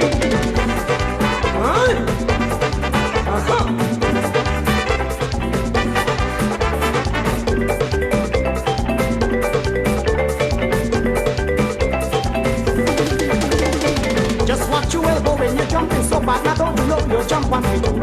I can't stand that kind of tramping. You throw in your hand anywhere you can, you're pushing the man on top of woman.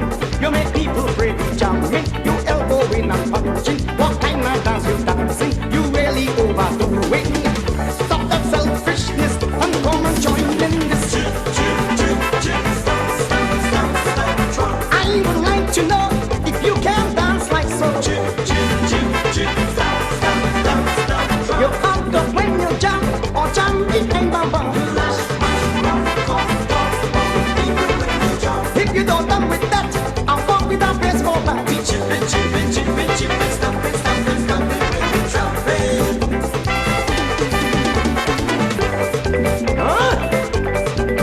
So the criminals, don't play with them. Don't you?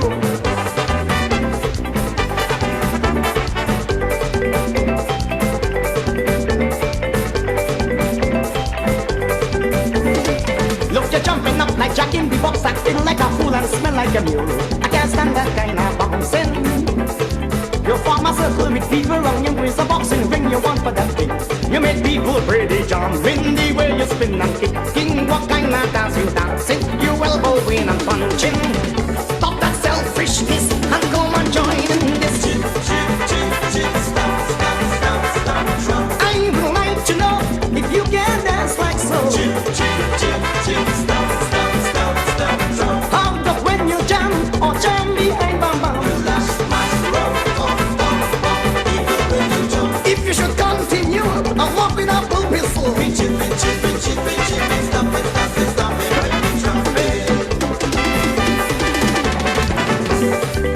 Set the criminals, don't play with them. Watch.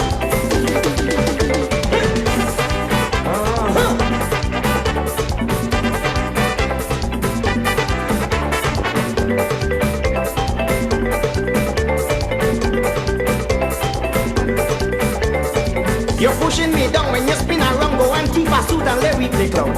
I can't stand that kind of tramping. It's embarrassing, you smell like your skin. You could make a pitch that up of it. You make people pretty jumping the way you spin and kicking. You elbowing and punching. What kind of dance you dancing? Stop that selfishness and come and join in this. I would like to know if you can dance like so. You hug up when you jump, or jump behind mama. If you don't done with that, I walk with a baseball bat.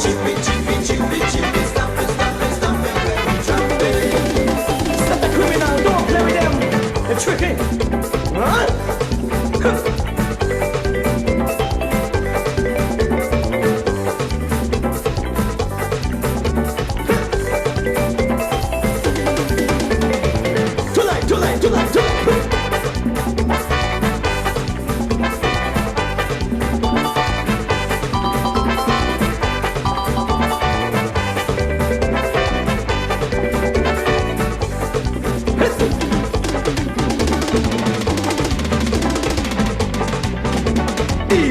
Easy now, oh. Check it.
brother Ira, that is when we take each other for granted. We realize it's no more. Could you imagine we won't be getting those voices anymore, brother, man? Yeah, man. You know, Elimat was so dominant then when it came to road match. I mean, he clips everybody else. You know if any of his songs ever was a contender for road match? Who? Mixo? Mixo.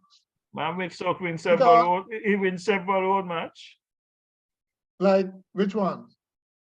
You forget all kind of thing. You forget this song, all kind of thing. One shot, man. That was road match? Yeah, man, he win a couple road match. Okay. And as a matter of fact, you know, the historian is online, you know, so I'm pretty sure I'm gonna ask Marla to put in the chat all the mixed up road match then, because you know Marla got everything locked. So I'm gonna ask him, to drop the road match them in there. But Mick wins several road match. Okay. All right. Over the years. Elimat win a few Because himself. I remember Elimat just had a string of them, you know. I think we are celebrating what 51 years of Carnival or Sugar Mass, right? I think Elimat might have win some in the teens in terms of road match. I don't think he win all of them. So there's several road match. As a matter of fact, there was a tie with a guy that lives in the Virgin Islands and Contender. When Contender sing the song Living in the Band, there was a gentleman that came out and sing a song that same year, the tie for road match. There was a couple of ties really. There were some good songs over the years. We had some very good good artists over the years. But I guess you were busy in school, learning and teaching and stuff like that. So, but them guys, Milo and them guys, they have the history there. They have the stats. Okay. Yeah, the stats. So you're closing, my brother.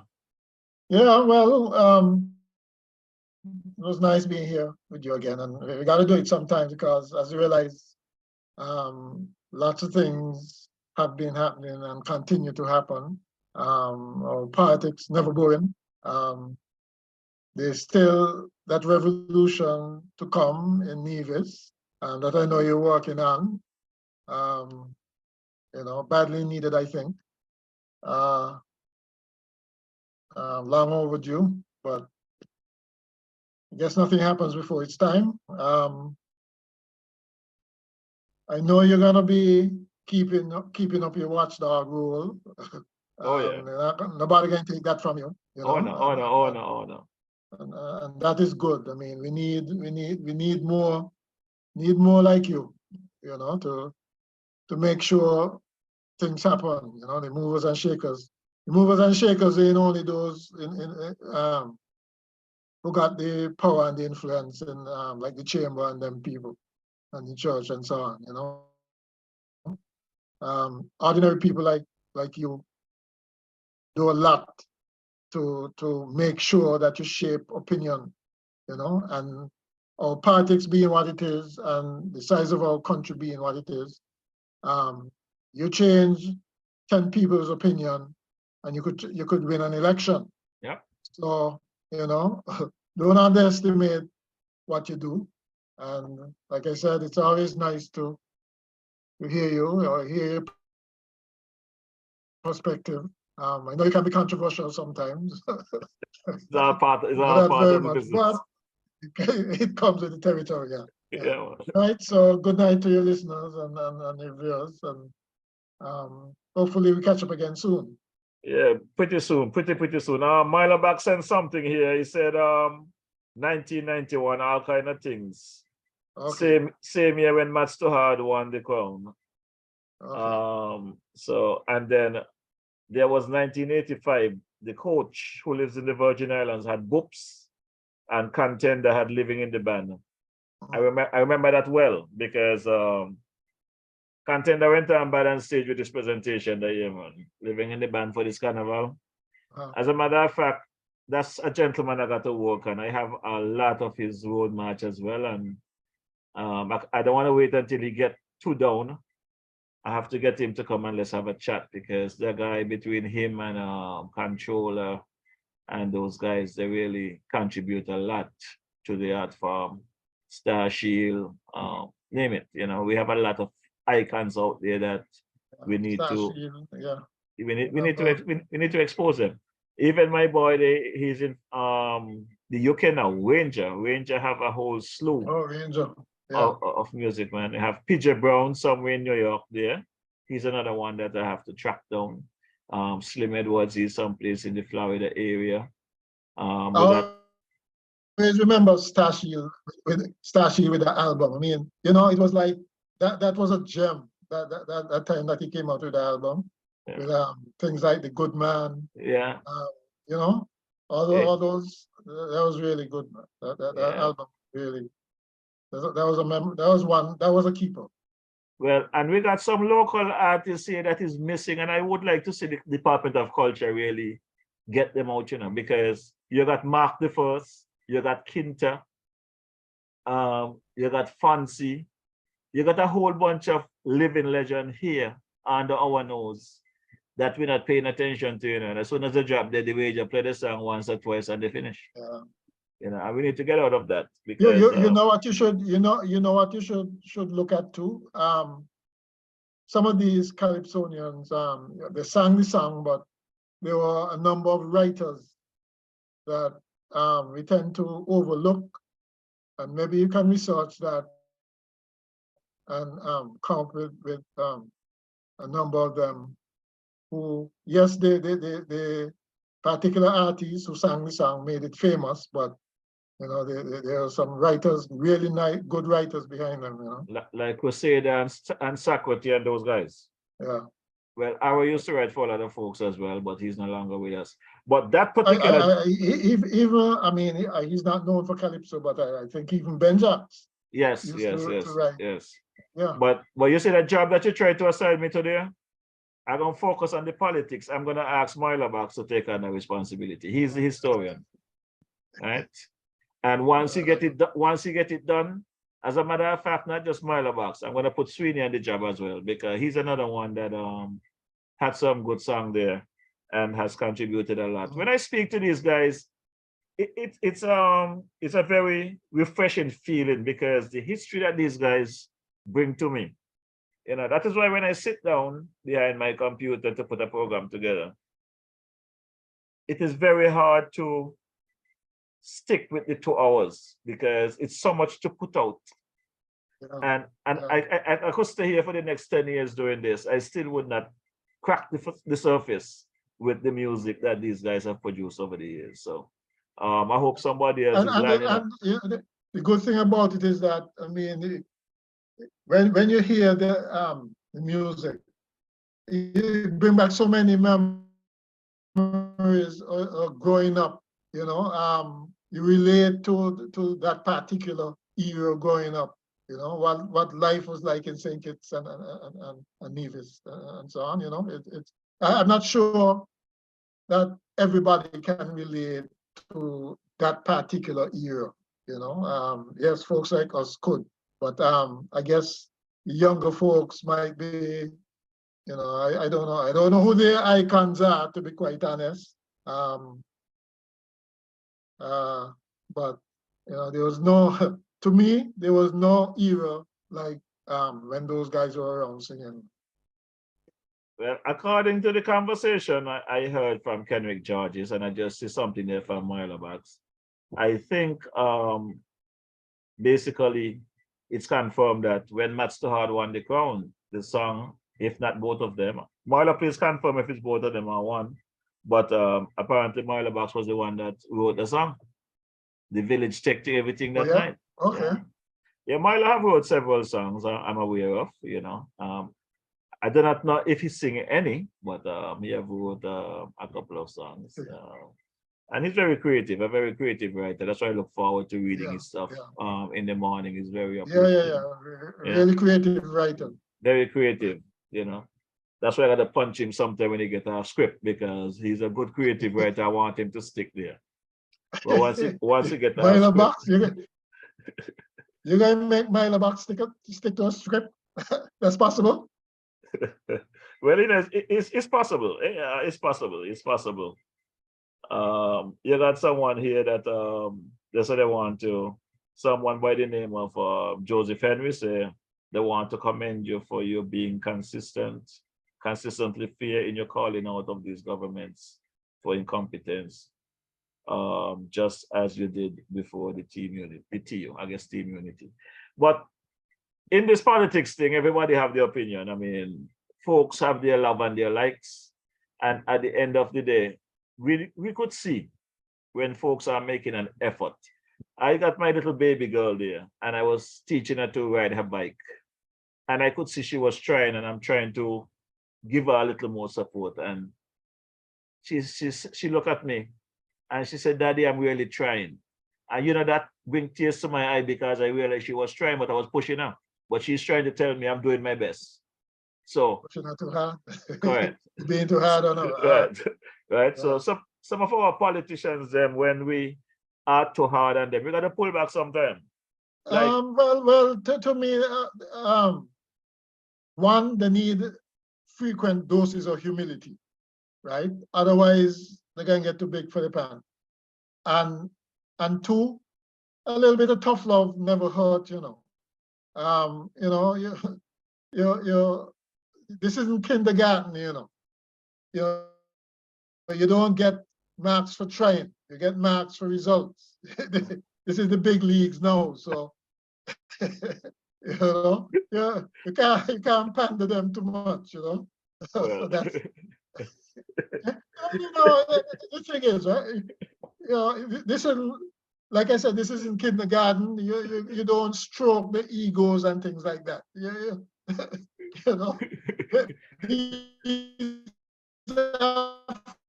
fellows who won a tough election campaign, right? So why they should expect the right now to be any easier? Huh? I mean, people put you there because they expect you to make their lives better. If you're not doing it, well, go out and let somebody else who can do it. And that's my view as well. That's the bottom line, I think. That's my view as well. But like I said earlier, in light of what the current situation is with the passing of the Prime Minister's father, I know that he's been under some intense traveling and work and whatever, and we, the nation, need to rally around him and see him through that process. And once his father is put away properly, and I am suggesting a state funeral, that is just my opinion. But once his father is put away properly, he's back to work, you know. It's like we just have to do the work of the nation. So I'm appealing to everyone to be supportive. We have to be our brother's keeper. And again, condolences to Prime Minister Joe and his entire family, and to the people of St. Kitts Nevis, because it's not just the Prime Minister and his family that will be mourning making a Mick is the son of the soil that everybody just loves, you know. I remember back in the days, I would stand off in the corner just to watch Mick when he beat the drum and he spin the stick up in the air and he spin it around and catch it back and never lose a beat. I used to enjoy that. Just as I stand on the side and watch Elimat and those keyboard. And this kind of talent, I don't think nobody could teach you this thing. This is a real talent. It's a natural talent. Nobody gonna tell me they learn them thing in a school, no place. St. Kitts have some very talented musicians. Very, very, well, St. Kitts Nevis, you know, because we have a whole country sounding across the Nevis as well. Don't forget you got this and that, the King Miko, and the writer of all writers, the King Ginger, just for the stage. So we have to start looking out for our icons, and we got some of our big wigs as well in New York and across the globe, you know, because you got Lord Kent. But I guess at some point somebody start a music hall of fame. We have to, because it's too many, you know. We have to do something. I started something in the New York area already, and the guys are on board. And maybe I might have to steal your idea and call it Hall of something, because we have King Freddie in New York, we have Glenn Green, we got my boy Carl Archibald, we got Kibo, and Monarch and all of these guys, King Craig. We got so many artists, you know. We can't wait until they die out and then we just play the song, like I said, for today's a night and then you forget all about them. But Ira, yeah. I now have something lined up for next week. I'm not sure. I'm going to double check, but just let me know your availability because we have to finish this conversation. But with your permission, I just want you to know that for me right now, though I am staying laser focused on what's happening on Nevis, I am also paying attention to what's happening on St. Kitts.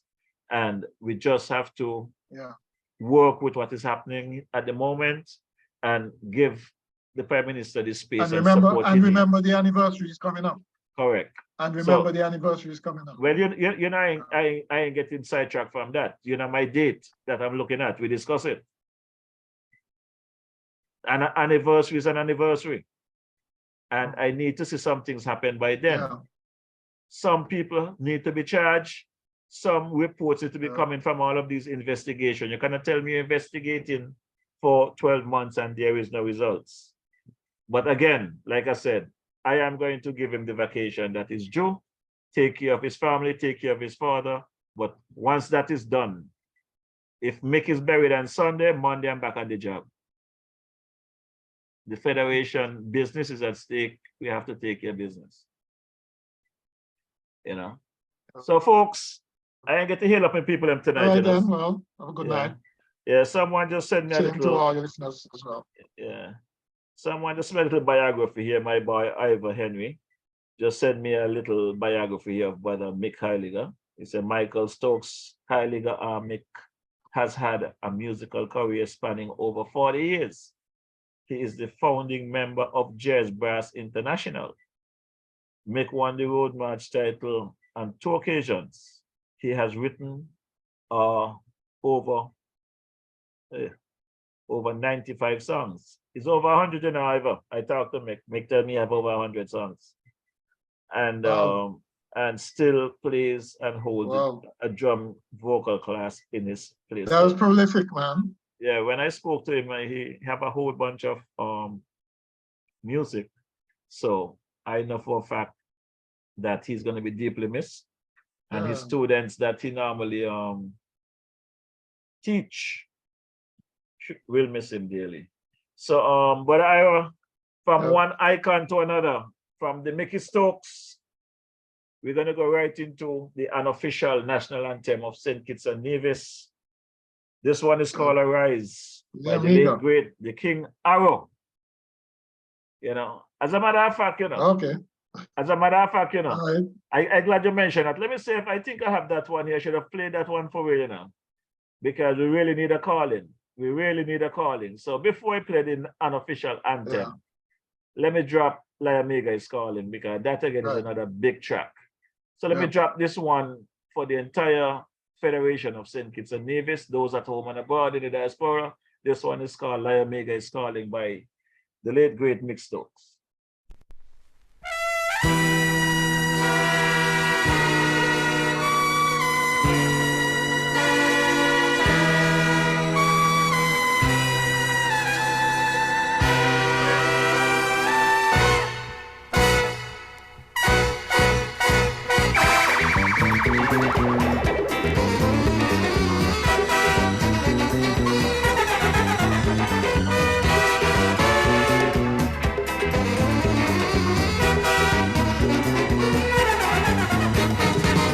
You hear the cry of brothers and sisters here in La Amiga. Then ask yourself why won't you come down to St. Christopher? We welcome all people from Australia to America, 'cause this is our season when music fills the streets with love and laughter. Can't you hear them calling, children of La Amiga? It is time for the gathering and praising our Savior. The love that we share, we'll give to all strangers. And it's time to jump, jump, jump and take away, shake, shake, shake and make you play. Bring young Indian, bring young Yankee, sing this sweet La Amiga melody.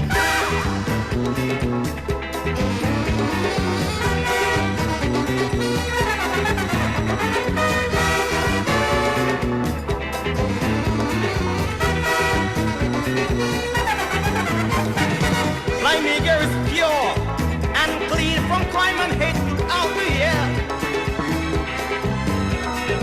With its natural beauty, God has given us so don't have no fear. We have white sand beaches and the hotel food are the very best. What else can we ask for but the grace of God that we possess? Can't you hear them calling, children of Limega? It is time for the gathering and praising our Savior. To love that we share, we'll give to all strangers.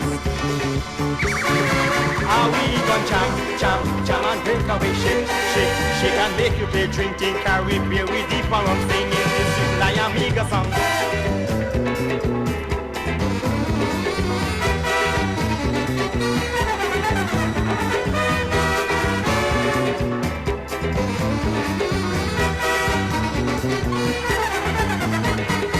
It's not all the time you can really stop and take a rest.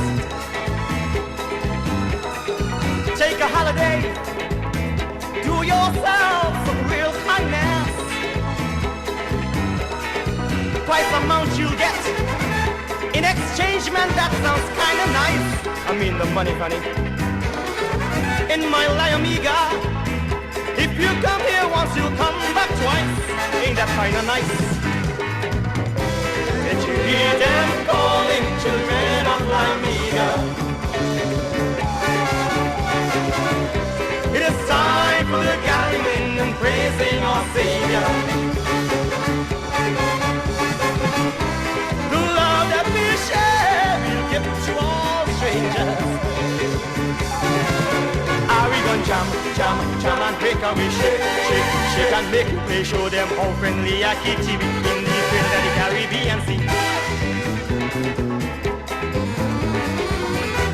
Hey, hey, hey, hey.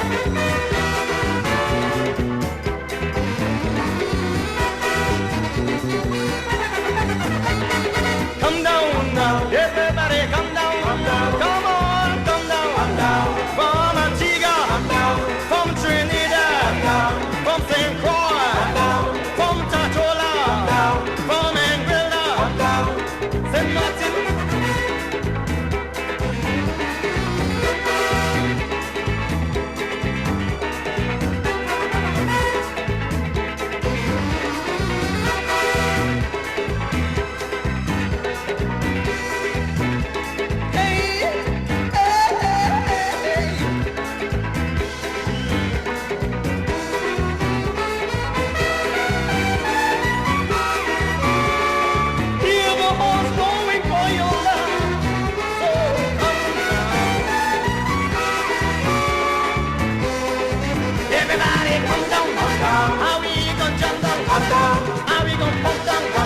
If you just come down, USA, Canada, Jamaica, Australia, Bermuda, Antigua, England, St. Lucia, Dominica, even Barbados, even in St. Thomas, Trinidad, even down in Montserrat, St. Martin, Anguilla, Tatola, St. Croix, Nevis will love you, Nevis will love you, just come down, come down, come down, come down, come down, come down, come down. Can you feel the music? Yeah, Brother Ira, for someone to sit down and pen that kind of song promoting his country, you got to give them credit. He's no longer here with us, but we have to give him that credit. I want to big up everyone that is online. Cannot take around to call all the names tonight, but guess what? I want to thank everyone for hanging with us this evening. I look forward to seeing you next week, same place, same time. I want to big up my engineer there, the man Ike. Thanks for your unwavering support and contribution to this platform. Big up the man Elvan Ellie for your work and assistance in getting the project together. I want to big up the man Alvin Brown. And especially, Ira, you ever been across to Carbos in Navy? So open your mic there. Tap your screen, open your mic. Tap your screen, open your mic. You ever been across to Carbos? No. Okay, well, I am giving you an invitation. If you don't make it, I've heard you advertising it a lot though. So yeah, well, I'm telling you, if you doesn't make it across to Cabo before my next visit to St. Kitts, you're going across to Fountain with me.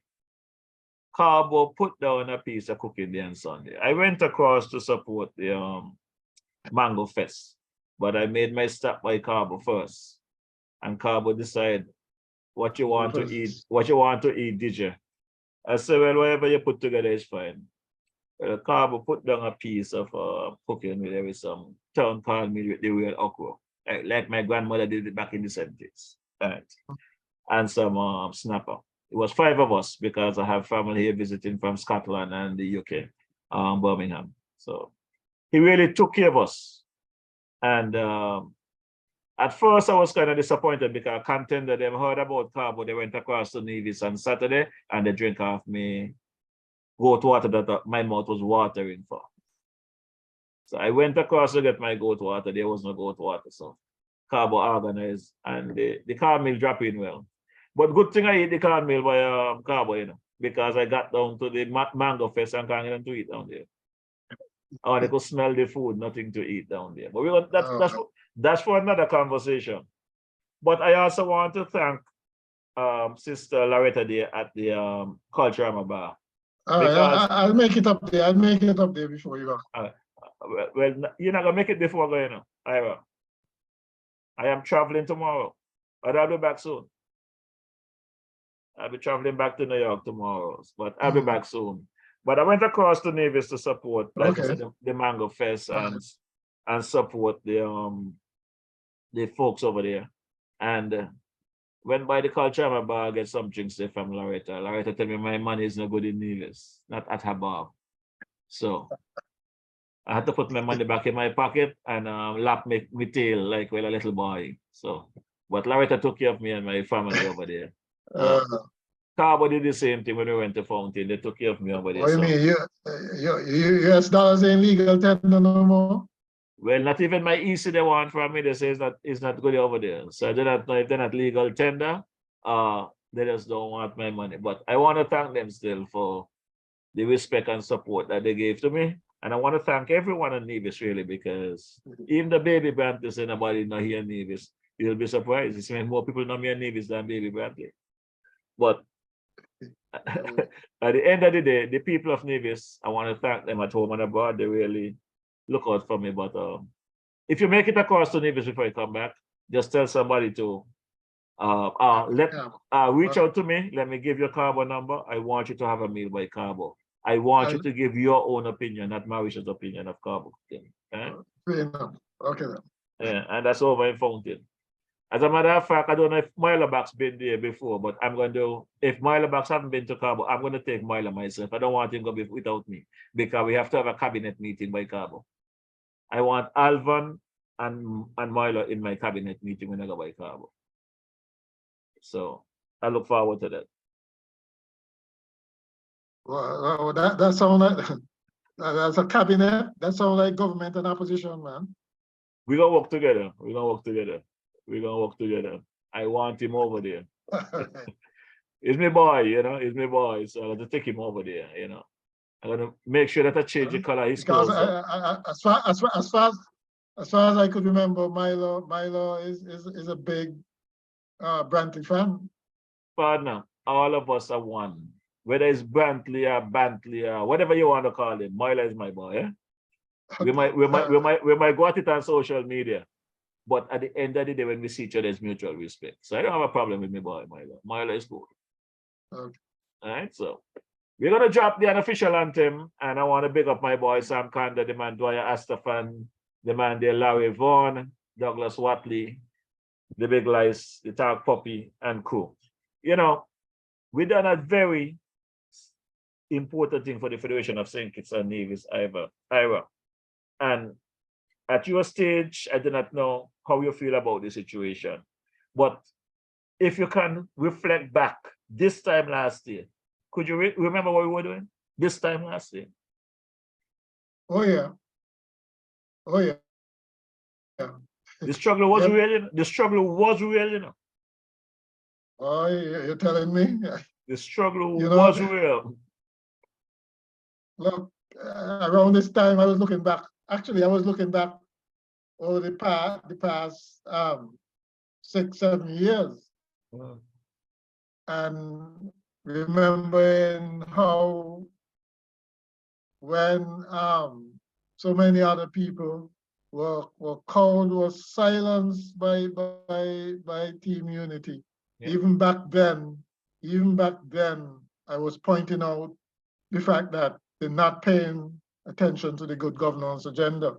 Right. And the problem, and if they had only listened to me then, God, I wasn't into the politics before that.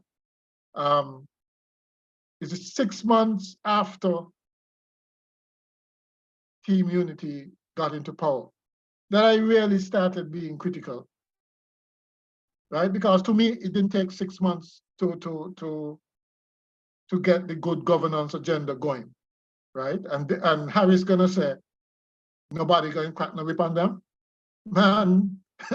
From that incited me to really go after them, you know. And whereas a lot of people were quiet and like frightened to even challenge them. Myself, there's just a few. Myself, Curtis Cook, and a couple others, we didn't hold up on them, man. You know, and that continued relentlessly for the 6 years. Okay, and that culminated, I think, in the. It wasn't just us because I mean, 2, 3, or 4 of us can remove a government. Okay, but like I said, in our context, in our environment, it just takes a few scores. You only have to change a few minds, and you bring down a government. Yeah. And what happened around this time last year, people saw exactly what was happening. The thing that we were talking about for the previous 6 years, with these guys, and you know, it's like everything just snowballed into August 5th. You know, reached critical mass, and that was it. Okay, so I mean, we should never ever think, even now. Okay, we should never think that a government can be complacent, because our constitution is such that basically a government could fall anytime, you know. Yeah. Election could be called anytime. It's unlikely, but you never know what, I mean, God forbid something happens, something really terrible happens to any of the MPs or something like that.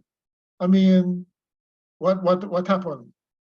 So you always have to be on your toes. I mean, if you're running a government, you have to be on your toes and don't take anything for granted. Least of all, you don't take the people for granted, right? Because people know, I mean, I've been through a number of election cycles, a lot of election cycles, and I know for sure that the electorate has changed. People know, and like people 20, 30 years ago, right? They're much more demanding. So you take them for granted at your risk. That's what I would say. All right, well, we're going to drop this final track here by the late, great, the King Arrow, and we're going to call it a night. So thanks for your time, Brother Ira. Sure. All right, stand by. Good. I want to big up my boy, the dancing commissioner. How are you doing? The man Austin Williams, Sister Laura and crew. It's nice to have been here hanging with you guys. This one is called Arise.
building a brand new nation. We move on together hand in hand. Rise, citizens, arise. The country is yours, all yours, still yours.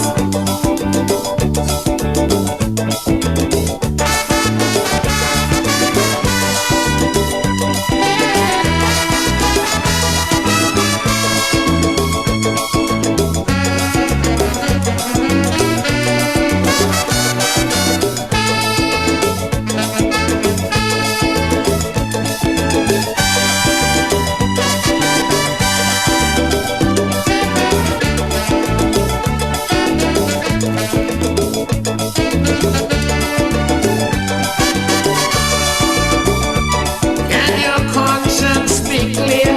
Indulging corruption or misusing public office, being accused of unemployment and crimes, or disrupting a citizen's peace. Oh, my country in disharmony, separated politically. Hatred for a brother, cannot love each other. No, I say no, potato. Citizens, let's unite and stand up for rights, all our lives and our lives. Let us reintegrate and correct our mistakes. Reunification, building a brand new nation. We'll move on together hand in hand. So rise, citizens, arise. The country is yours, all yours, still yours.